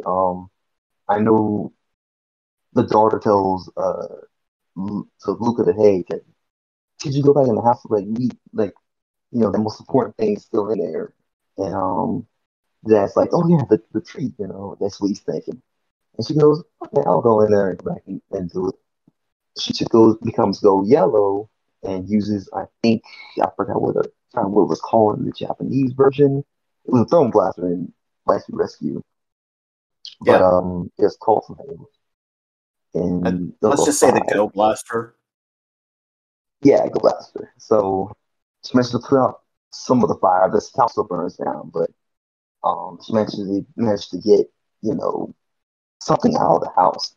And she wound up getting the little sock doll that it's an animal that the daughter had. The daughter mentioned earlier in the episode that that was a really important piece of material to her because before the money and the fame and all that, her dad, it was just her and dad, and they were just kind of like, they were very poor. The dad would work, all kinds of hours, not trying to make ends meet. Couldn't do much for the daughter at the time. So he ended up making that animal for her because that was the only thing he could do for her at the moment. And though the dad was reminded by, oh, this is the stuffed animal I made for you, all those years ago. And he start remembering like, wow, like you're the most precious thing in the world, not money or whatever. And so they make up. Um, they fight the monster. They beat the monster. And while they did lose the tree, Luca ends up giving them a check that she was going to have herself for the, money she was going to receive. But then what ends up happening is that Doc was like, oh, well, I guess she is, changed or whatever. She's a good person. She's like, no, what are you talking about? I got the ring still. And then it's like, oh, that's just how Luca is. She doesn't do anything for free. She'll still help you, but she still wants something in return. So that's the episode. Yeah, there was something that Anthony just wanted to add. This is another kind of character development episode because at one point we're shown a flashback of Luca before she became a Gokaiger. Mm-hmm. Bringing some food to some homeless children. And then she gets meet by Joe, who brings up that when they first met, Luca has this personal dream of hers. We don't know what it is, and Luca doesn't say because she doesn't because of it won't come true if you don't tell. But we get the hint that the reason why Luca has a lot of this money and is because she has a personal goal And obviously, the fact that she's bringing a lot of food to homeless people implies that it has that there's noble implications in what Luca is trying to do, to say the least. Yep. Yeah, and I like this episode too. I don't think I've always had a hard time figuring out who my favorite yellow Sentai Ranger is, but in hindsight, I would probably say that it's Luca. And episodes like this, definitely make it kind of make it easy for me to explain. Obviously, prior to this episode, we're shown that Luca is kind of a little bit obnoxious, a little greedy. And we see her just flaunting all this jewelry like she loves it, but we're obviously given hints, but not quite, shown the full story because, it's only episode 6. You got plenty of episodes to flesh that Yes. out. That there's more to her than just that. Plus, seeing her in a French maid's outfit is also pretty good. Hey. So, what did you think, Rizwan? I thought it was a good way to show Luca's creative side. It was creative in that she resorted to doing the maid outfit and all that. It's a filler episode. It didn't add anything to the story, but I still did like it a lot, so it had that going for it.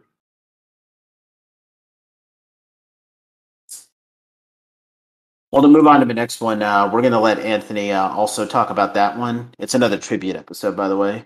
So, go ahead, Anthony. Oh, let me give my thoughts on the current episode we just did. Oh, I'm sorry. I'm good. I definitely like this episode. This episode made me more of a good fan than I already was before. And yes, while she can be very kind of snobbish and greedy, but she does have she does care about not just the money. It's more to it than just that. And I appreciate they're showing more in depth with her character. That she's not just who who she who people think that she is on the outside. Overall, good episode. Yeah, pretty good character episode. Gokaiger usually does pretty well with the character episodes. Yeah. So, like I said, you can move. You can have the next one. Did you want to say something, Riz? I'm good. Okay. All right, for episode 7, it is Nikki Nikki Tempo Lesson. This is the 7th episode overall, and this is going to be the Jukin Sentai Gokaiger to the episode. And the Nikki part of the episode is is a pun on a lot of Geki Ranger episodes have these weird meaningless phrases like Nikki or washu because Geki Red was raised by tigers, so he has really weird words to say. Every time he senses a monster, he's always like washu or something. So, and when he likes something, he's like waki. So, just a pun on that.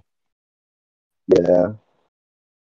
So, in this episode, Navi is giving the Gokaiger to the next crew that they need to find a tiger child. And they're like, tiger child, what does that mean? And no, it's not like a tiger king. In case anyone was wondering that's completely different thing. Anybody who ever heard of Tiger King or watched the documentary about that. So interesting. Bad Anthony.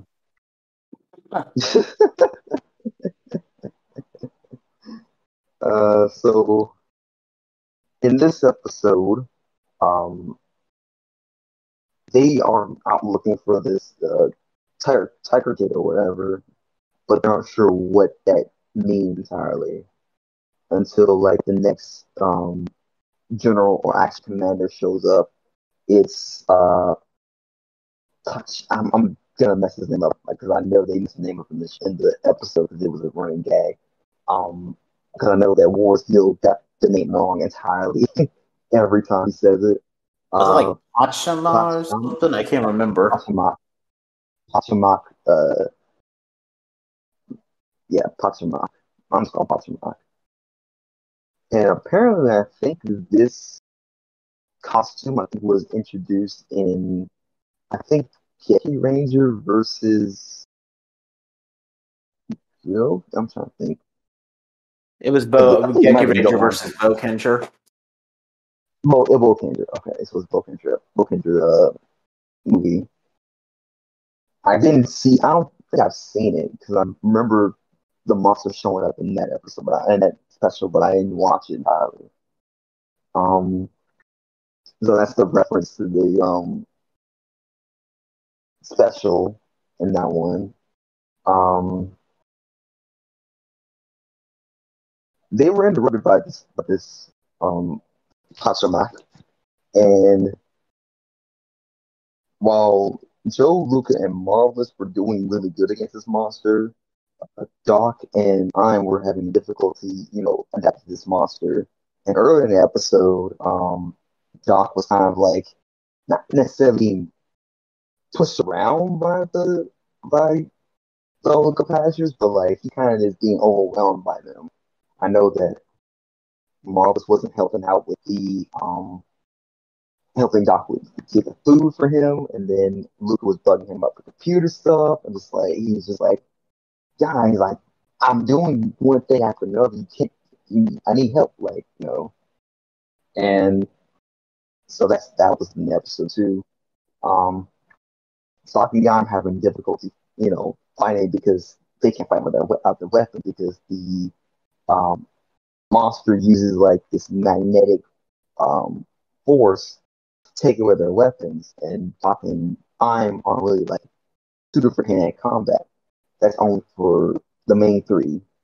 So they kind of felt like they were useless in that one because I think Joe, Luca, and Marvelous they all turn into Sun Vulcan and then into Gao Rangers Yeah.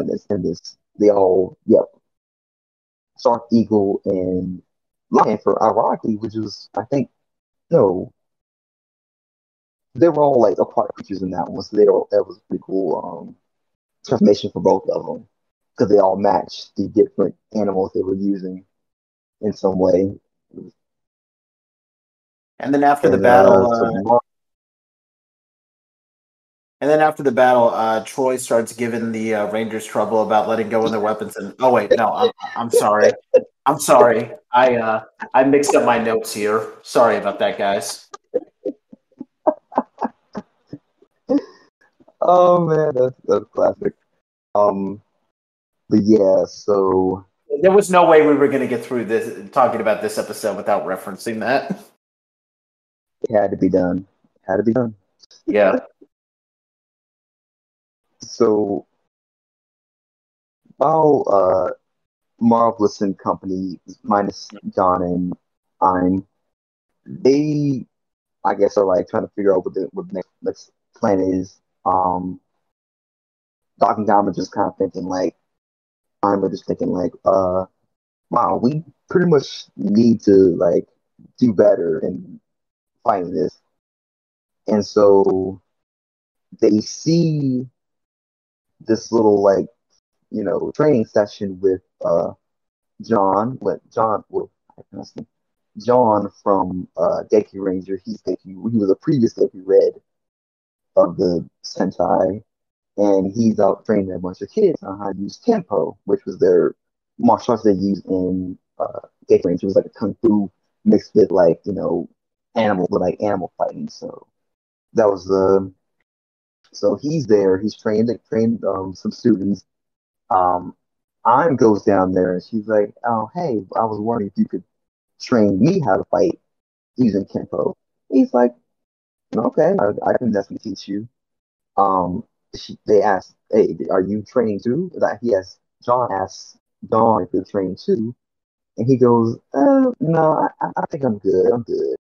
And so he walks away because he's kind of like afraid of, to, I guess, fight or whatever.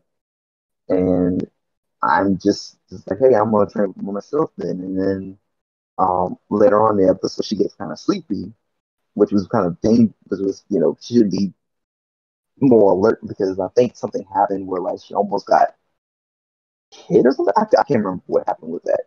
Can anyone chime in for this? What was that again, Anthony?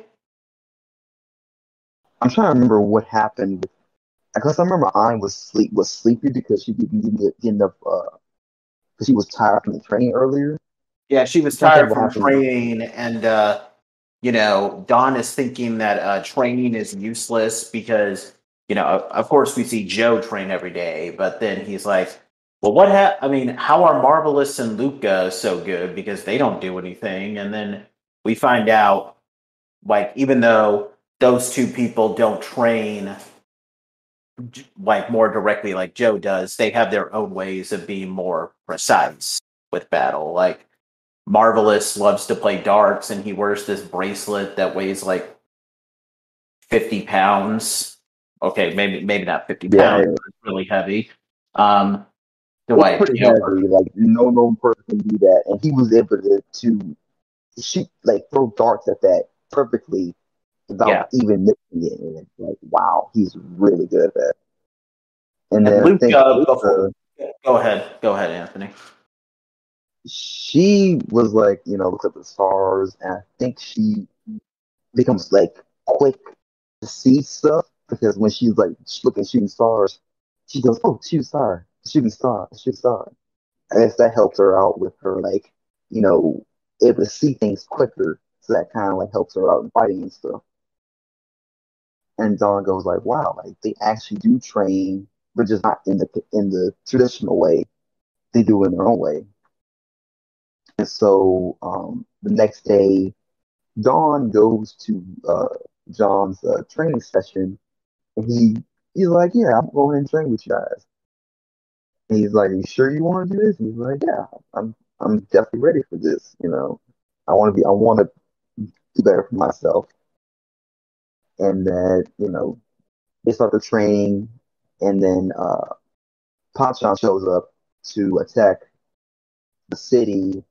The three remaining Gokaigers show up to fight against them, and they're not really doing so hot.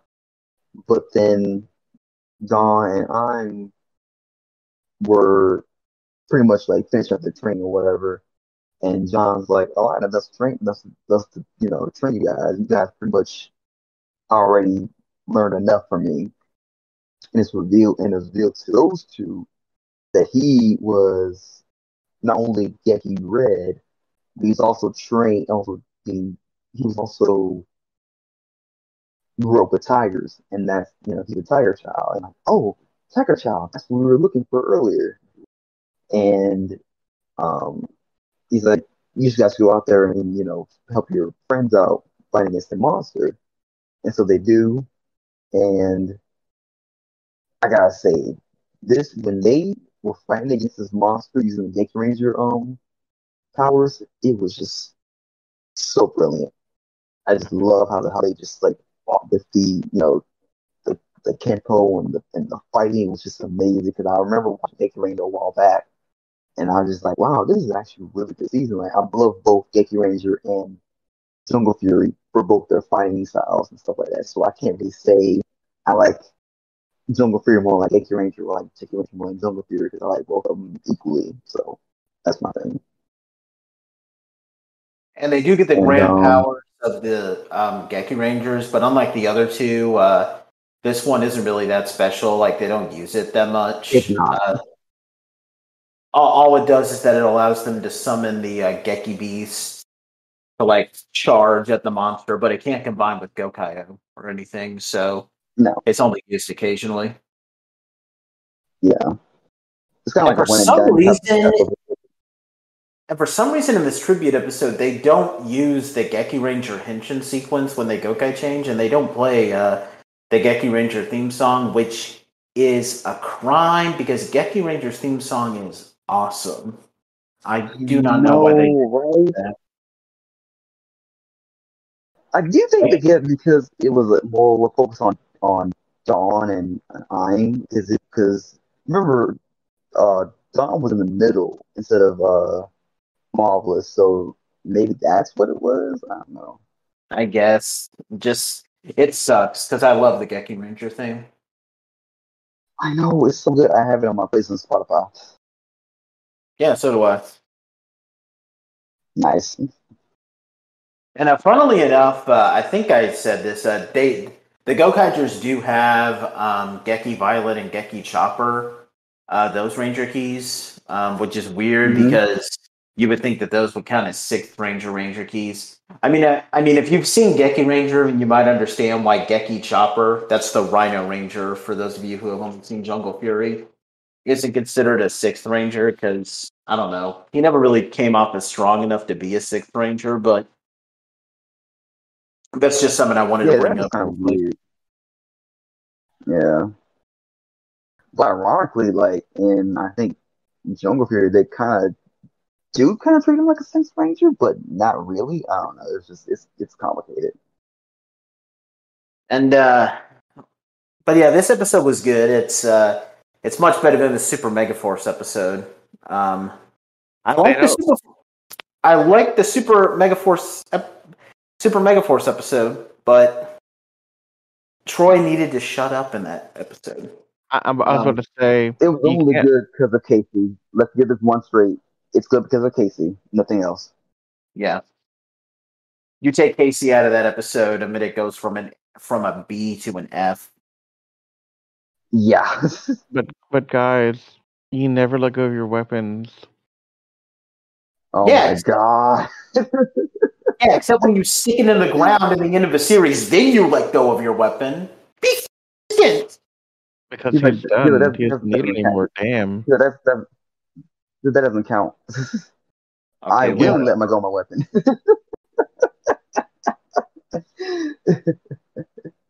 Oh, man. But overall, this was a great episode. So, yeah, it was a really good episode. Give it like an 8 out of 10 for me. The tribute episodes really help suit, the Gokaigers because, Geki Ranger is all about training to, like, make yourself stronger, and they do that well with Dawn, since, he's probably the least capable fighter of the Gokaiger, so... Yeah, this is the second tribute episode now that we have that's revolving around Dawn, and they've both been pretty good. Mm-hmm. Especially when Dawn was the one that was able to kind of get back at Marvelous and Luca from earlier. Because he was like, "Oh, nope, you're not doing this, and you're doing this." What did you think, Rizwan? Yeah, it's like I was just saying. I think this is a really well done tribute episode. I've never seen Geki Ranger, but I enjoyed seeing the tribute of it because, like I was saying earlier, these episodes are really good for giving a quick flavor of each Sentai, and it gives you at least like an opening to be interested to see other works that are not Gokaiger. Definitely. And I left this episode thinking, Geki Ranger on the list somewhere. It'll happen. Good, because it's awesome. It's definitely awesome. And one thing to note, Riz, in Geki Ranger, they actually wear like these gloves that have like the I guess claw fists embedded in them. That's their henshin. That's their henshin device. Yeah, the sunglasses are Power Rangers exclusive. Yeah. So yeah, I kind of figured that was the case. Because he didn't have the gloves on when he was training earlier in the episode. So you're like, oh, what happened to the gloves? That's right. That was his henshin device. So he didn't have it. So it makes sense.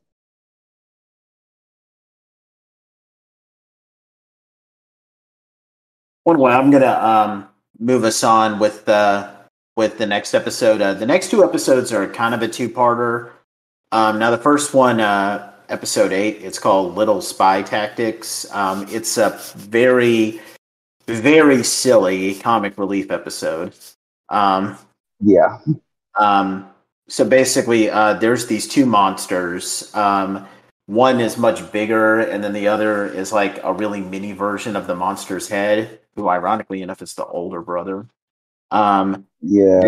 They send the little one onto the Gokai Galleon to spy on the Gokaigers. Now, before they do this, though, Damaras and Insarn briefly go over the backstories of some of the Gokaigers.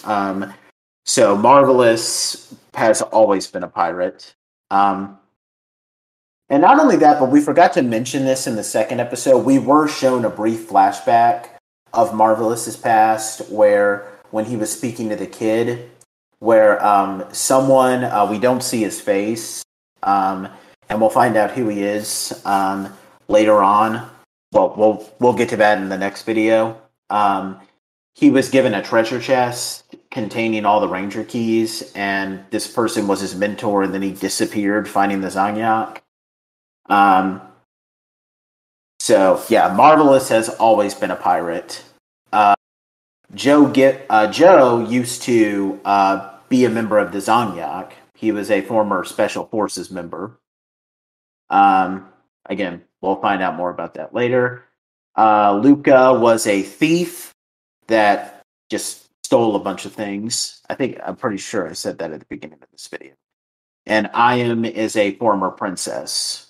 And they don't reveal Dawn's backstory because, like, they literally pick up Dawn's little flyer with the bounty, and then they're all like, he's not a big deal.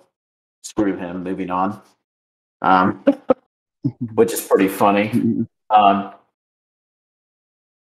okay, so they send the monster to spy on the Gokaigers, and they find out that the Gokaigers are looking for the treasure. Most of the episode is just like, some comic relief stuff, like the monster gets stuck under a chair. He goes inside the chest containing the Ranger keys. There's one point where he hides in a box full of like some donuts, and Luca tries to sneak one out to eat one, but she bites the monster instead. It's like, ew, this is bad. And that was funny. Yeah. The Gokaigers are looking for Navi, who's disappeared, but then they find Navi, who it turned out went out and some high school girls gave him a makeover. And funny thing, I don't think we mentioned this about Navi. It's pretty debatable over which gender Navi is, because sometimes the one subbing company has Navi as a girl, and then others have him as a guy. I like to think that Navi is female just because the person who voices Navi is female, but that's just me. I just wanted to bring that up real quick. Navi is gender fluid and beautiful. Okay. Okay, that's fine. No big deal. Plus, it's a machine, so. Yeah. But anyway, Navi gives the Gokaigers a new clue about an island in the sky.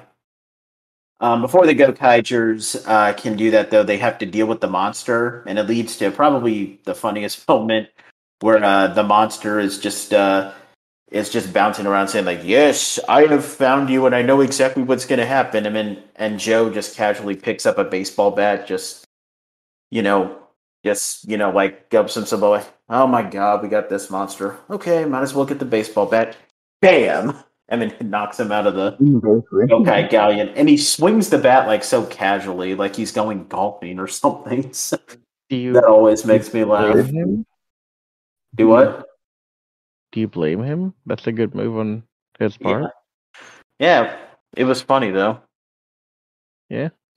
They defeat the monster, and then the Gokaigers set out to find the island, but they have to hurry because the Zanyak who now know what they're looking for, are going to try to get the Grand Power first. That then leads us into the next episode called Lion Run, which is the Gao Ranger tribute episode. Basically, in this episode, the Gokaigers find find the floating island in the sky. I can't remember what it's called in Gao Ranger. It was called the Animarium in Power Rangers Wild Force. Can't remember what it was called in Gao Ranger. And I apologize for that. I don't care for Gao Ranger, so I really just didn't care to remember what it was called. Um, Long story short, they arrive on the island and they encounter, while they're battling the Zangyak, they encounter Gao Lion, which is the equivalent of the red lion Wild Zord. The Gao Lion doesn't approve of the Gokaigers because they're kind of pirates and they're kind of jerks. And while they're battling, they encounter a vet named who. Again, we don't know his name, but he doesn't introduce himself. But his name is Kakeru Shishi, who takes care of Iam who got injured while while Marvelous Joe and Luca are battling. And Kakeru explains he for some reason knows about Gao Lion and how Gao Lion doesn't approve of the Gokaigers because they're not fighting for the right reasons. But then, long story short, Iam and Dawn voice their faith in the three. They end up coming through when they save a group of civilians from being attacked by the Zangyak. The man reveals himself to be the former Gao Red, and Gao Lion approves. The Gokaigers the Gokaigers transform into the Gao Rangers. And I'm just going to say I'm kind of mad that they do include the Gao Ranger Henshin sequence and the Gao Ranger theme song, even though that theme song it's okay, but really, It's fantastic to me. I like it. I don't hate. Okay, let me just clarify. There's no Sentai theme that I hate, but if I had to choose between the Geki Ranger theme song and this one, I would choose Geki Ranger any day. That's So, hard. It's hard for me because I like both of them. Because Gal just okay. has that energy, that voice. It's it The, gets you hyped. the voice I'll What I give mean? you. Yes, the voice is good. It's not as catchy for me. I don't hate it. I don't want to. I'm not going to disrespect it, but anyway, they defeat the monster of the day, and they gain the Gao Rangers grand power, which allows them to summon Gao Lion. Uh, They can combine with Gao Lion, where basically Gokaio loses its legs, and then it mounts Gao Lion like a centaur, and they defeat the monster of the day, and now they have 4 grand powers, and yeah, it wraps up pretty good. I'm going to be honest. As far as tribute episodes go, and I remember most of the tribute episodes, this is honestly one where I don't hate it. But the thing is that like when I was younger and when I was in high school, I watched Gokaiger a lot. And the thing is that even after all these years, I still remember a lot of the stories with the tribute episodes. Like I remember Yeah. almost all of them. I did not really remember much about this episode. Like this is one of the few episodes that I had to rewatch for all the major details in preparation for this review. And if that's the case, then clearly this episode isn't really that spectacular. And that's really what it feels like. Instead of there just being one big test, it's just, it feels like it's really routine and normal. And again, it's not a bad episode. I feel like it does show some good character moments for Marvelous, Joe, and Luca. But my personal opinion, if I really don't remember that much of it, then there's just some issues with it. Not bad. Again, I don't want to say it's bad, but So do what? it's interesting to me that you don't remember this episode at all because before this week when I started rewatching, this is one of the episodes I remember really well. Oh, okay. I remember it too. Yeah. I remember this one really well. I remembered the a couple others later in the season, like for the Aberanger tribute, for example. I remember that one really well. Oh, Me too. yeah.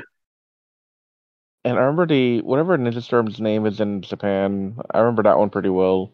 I heard Okay, well, Ranger. that one is Thank you. impossible not to remember. Yeah. Spoiler Yeah, alert, that guys. was a good one. And I kind of remember Geki Ranger just because they had the Megaforce connection. Yeah.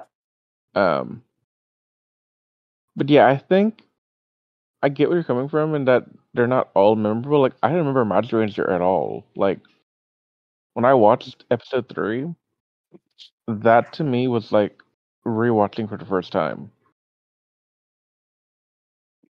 Yep.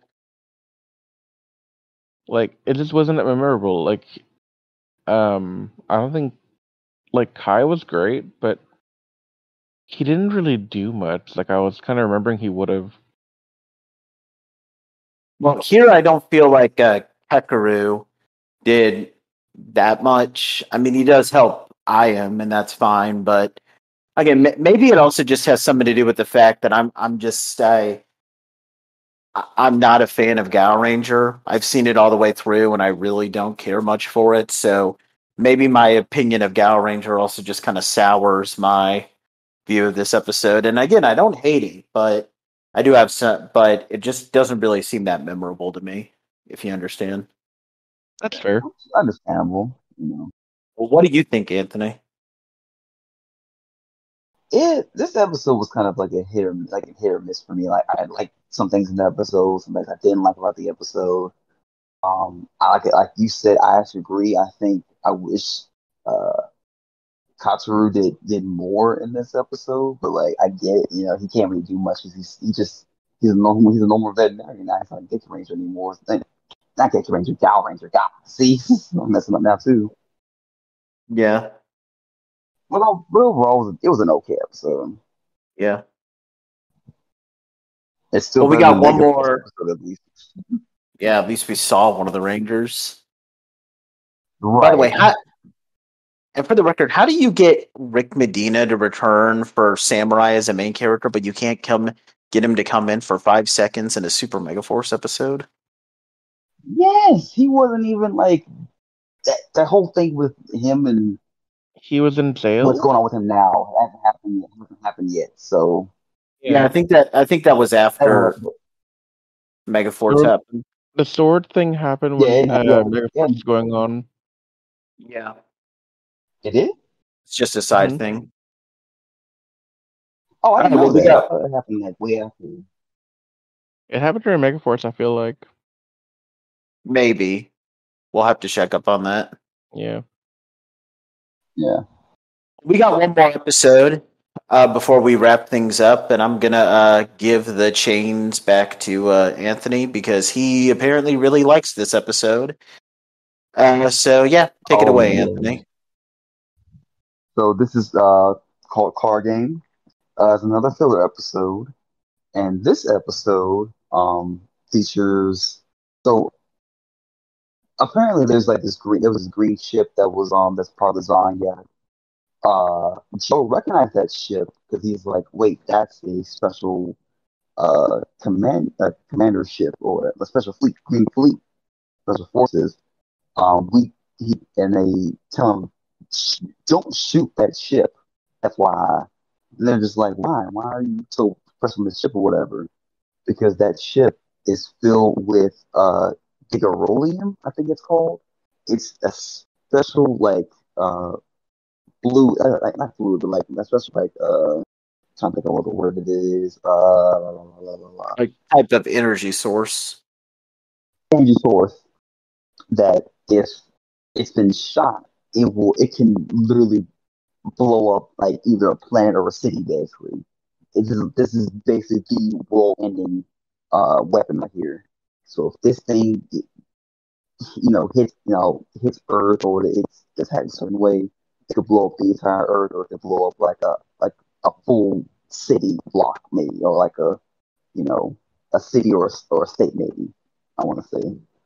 And so Joe wants to basically find a way to get onto the ship, retrieve the Gigorolium, and then somehow try to get rid of it. So Luca decides to join with him, and they end up using the Volkinter powers to use the zip lines to get up to the ship. Um, they knock out a couple of Gorman and disguise themselves as Gorman themselves, and they're watching guard of the Gigorolium. A couple of Zormains show up, and they go, "Hey, like we could use you to come on over here." And they're like, no do."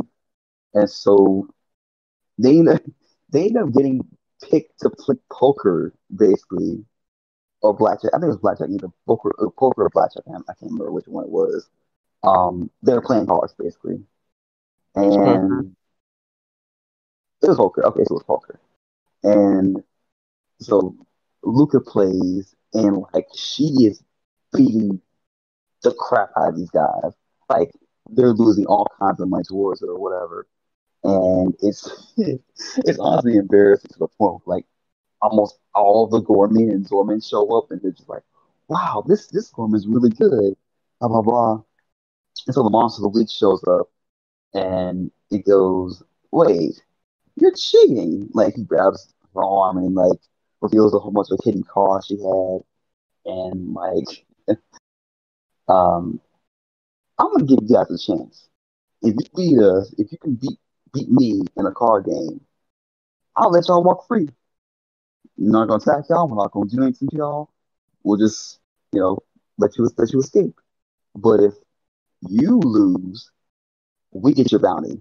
Point blank period. You're our prisoners. We're getting your bounty. Point blank period. And so she's like, okay, bet. And he actually tells her, oh, whoa, whoa, I said you were playing. Your boy Blu-ray, he's playing. She's like, oh crap. He's like, oh crap.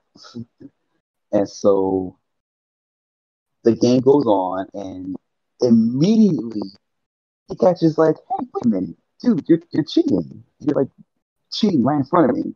And then of course, like the general commander, he's like, okay, like it's only cheating if everyone else sees. And of course, the Zorman and Gorman are like, we've seen it cheating. You're lying, because of course that's their boss. They're gonna like vouch for him.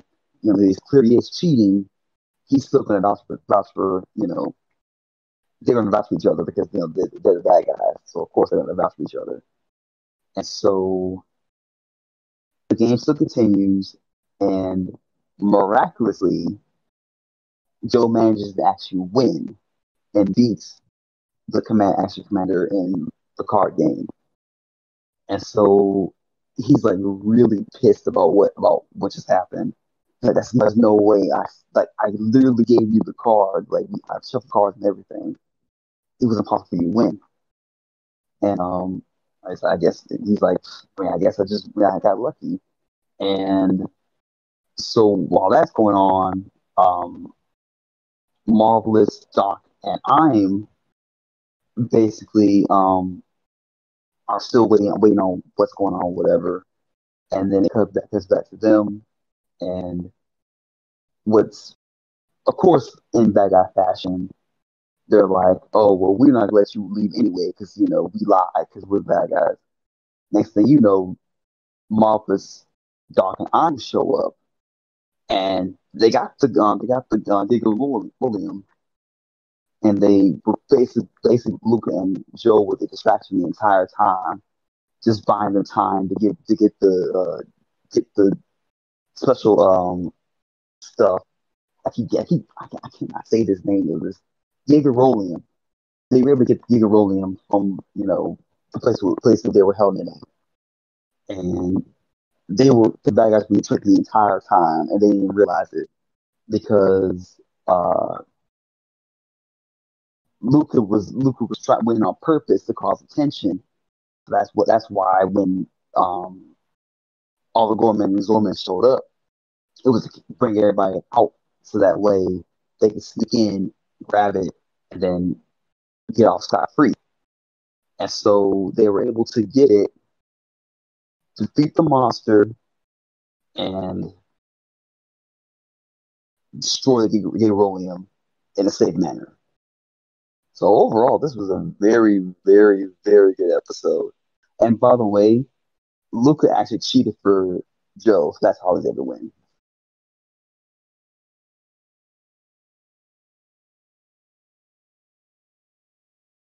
Yeah, that's So, pretty cool. You know, I'll be honest, listening like, how you guys, feel about gambling. I mean, I actually really enjoy playing poker. I used to play with some family members. Don't worry, we don't play for money or anything, yeah, so I guess I can appreciate this episode. Again, I don't hate it. I think I guess as far as like, just a filler episode just to, give us a little bit of fun was pretty cool. So I did enjoy this episode looking back at it. yeah, definitely. For me, looking back, I would say this is like one of my top favorite ones from the first 10 episodes. Um, I'm actually call this like my, yeah, it's probably my second or third favorite out of the first batch of 10. Mm-hmm. So I really enjoyed it. It was filler, nothing really happened, but it was still a fun ride, and I enjoyed it, appreciated that. It was Um, enjoyable filler, so I really enjoyed this yeah. episode as well. So with those first 10 episodes out, just to kind of give a brief, what we're going to move on to just giving our brief thoughts. I could say this right now.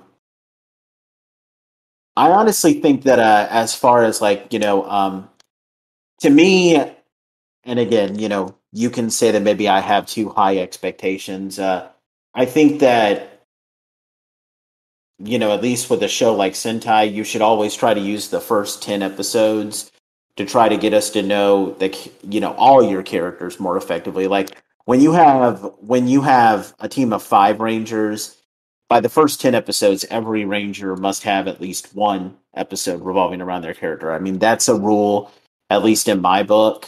Um, and I feel like Gokaiger did that pretty well. I think pretty sure the only character that didn't get us. I guess you could technically say that Iam hasn't had a full episode dedicated to her yet, but I still feel like but she shared the spotlight. Like she played a big part in Joe's episode, and she did have the Geki Ranger tribute episode where it was some dedication. So I feel like we got the personalities of these characters around, and we have the hints of future stories to come. So I would honestly say that as far as like the early impressions are, I give Gokaiger like if I'm grading this based on my rules, I would say that Gokaiger gets an A. Like it's not again, it's not perfect. I don't I don't know how I could describe anything perfect, but Gokaiger does it as probably better than some of the other Sentais, like especially the Sentai that came before it, Goseiger, where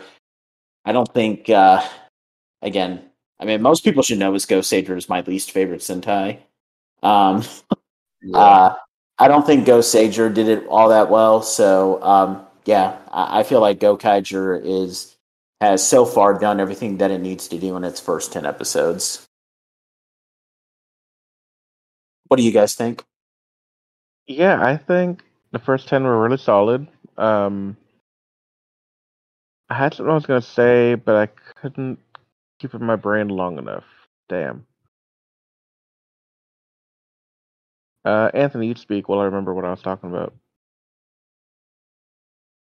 Um, I actually really enjoyed the first 10 episodes. Is really good.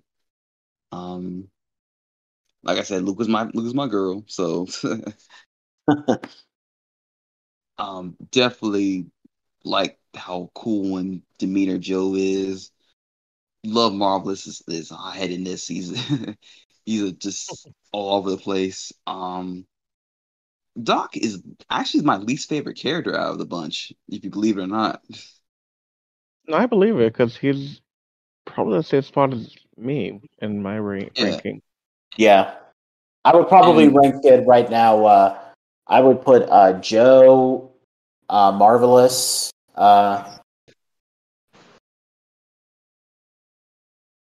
Luca, and then I am and Don. It's really difficult because I like both Luca and I am. I really can't figure out who I like more than the other. That's really difficult for me. Which mine would be Marvelous, Luca, Joe, I, him, and Don. okay, Anthony. For me, it's Luca, Joe, Marvelous, I'm, and Doc. Well, we're all consistent on one thing. What's that? Yeah. Who's got the bottom spot? Yeah. Yeah. But even then, Don is not really that terrible of a character, and it's a good thing No. that even our least favorite character is someone that we can like. That is a very good thing. So Now, I remember what I was gonna say. It's a sign of a strong when we're not reliant on a focus episode to be the thing that defines and helps us understand a character over a span of 10 episodes in the beginning. Ayam didn't really have her own focus per se, but it was so much organic growth that she could be around the other characters in their focus episode and grow herself so that we understood more about her from seeing how she interacts with the others as they go through their stuff.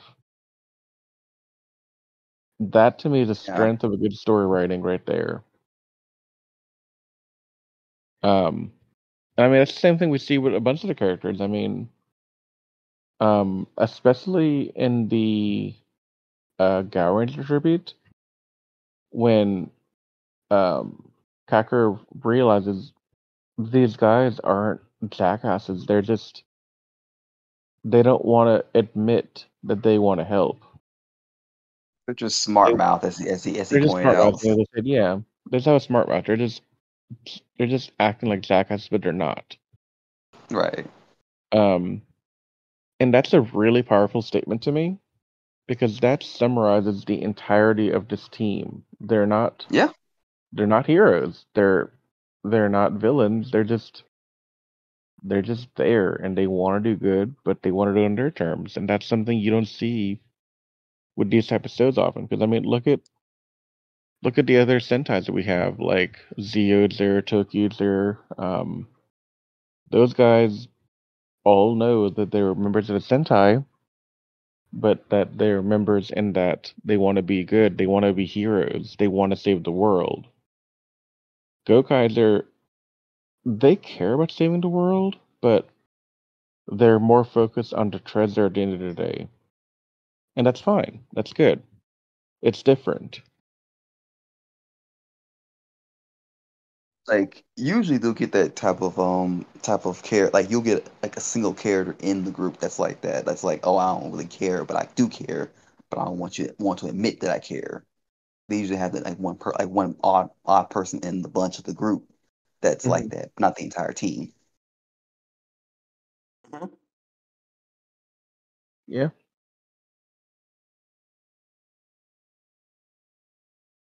So overall, I think we can all say that we're definitely enjoying our rewatch of Gokaiger. Yep. Well, if that's everything that we want to say, we thank you guys for watching this. Next time we are going to return to Gokaiger. Now we're going to be doing things a little bit differently. We're going to be watching the next 6 episodes. Plus, we're also going to be reviewing the crossover movie. In place of the other 4 episodes, we're going to be taking a look at the crossover movie with Gokaiger since that movie does fit in with the series proper. You'll figure it out when you watch the video, but yeah, it's kind of impossible to watch Gokaiger without watching that movie too, which is usually not the case in Sentai, but in Gokaiger's case, it is. So we hope you guys will join us then. like we said at the beginning of this, we're really committed. We're definitely going to be finishing this Gokaiger review because we're all hyped about it. Hopefully, we'll have some of our other friends join us next time. Hopefully, and we're hoping to do this. At the very least, we will do one video a month. We'll try to do it bi-monthly, like twice a month, but if we can't do it twice a month, at the very least, we're doing it monthly. So we hope that you'll be able to join us each time. With that being said, we thank you once again for joining us. Please, please follow us on our Anime Secrets website. You can follow us on Facebook, Instagram, Twitter, and all those other social media likes. If you're not already subscribed to our YouTube channel, please subscribe. Leave any comments down below on what you thought. Please like the video if you're watching this on YouTube. If you're listening to us on iTunes, we thank you for that. We love you, our iTunes listeners. So with that being said, once again, we thank you for joining us. We'll see you next time. This is Toku Secrets, and we're signing off now. And we'll see you next time. So see you guys.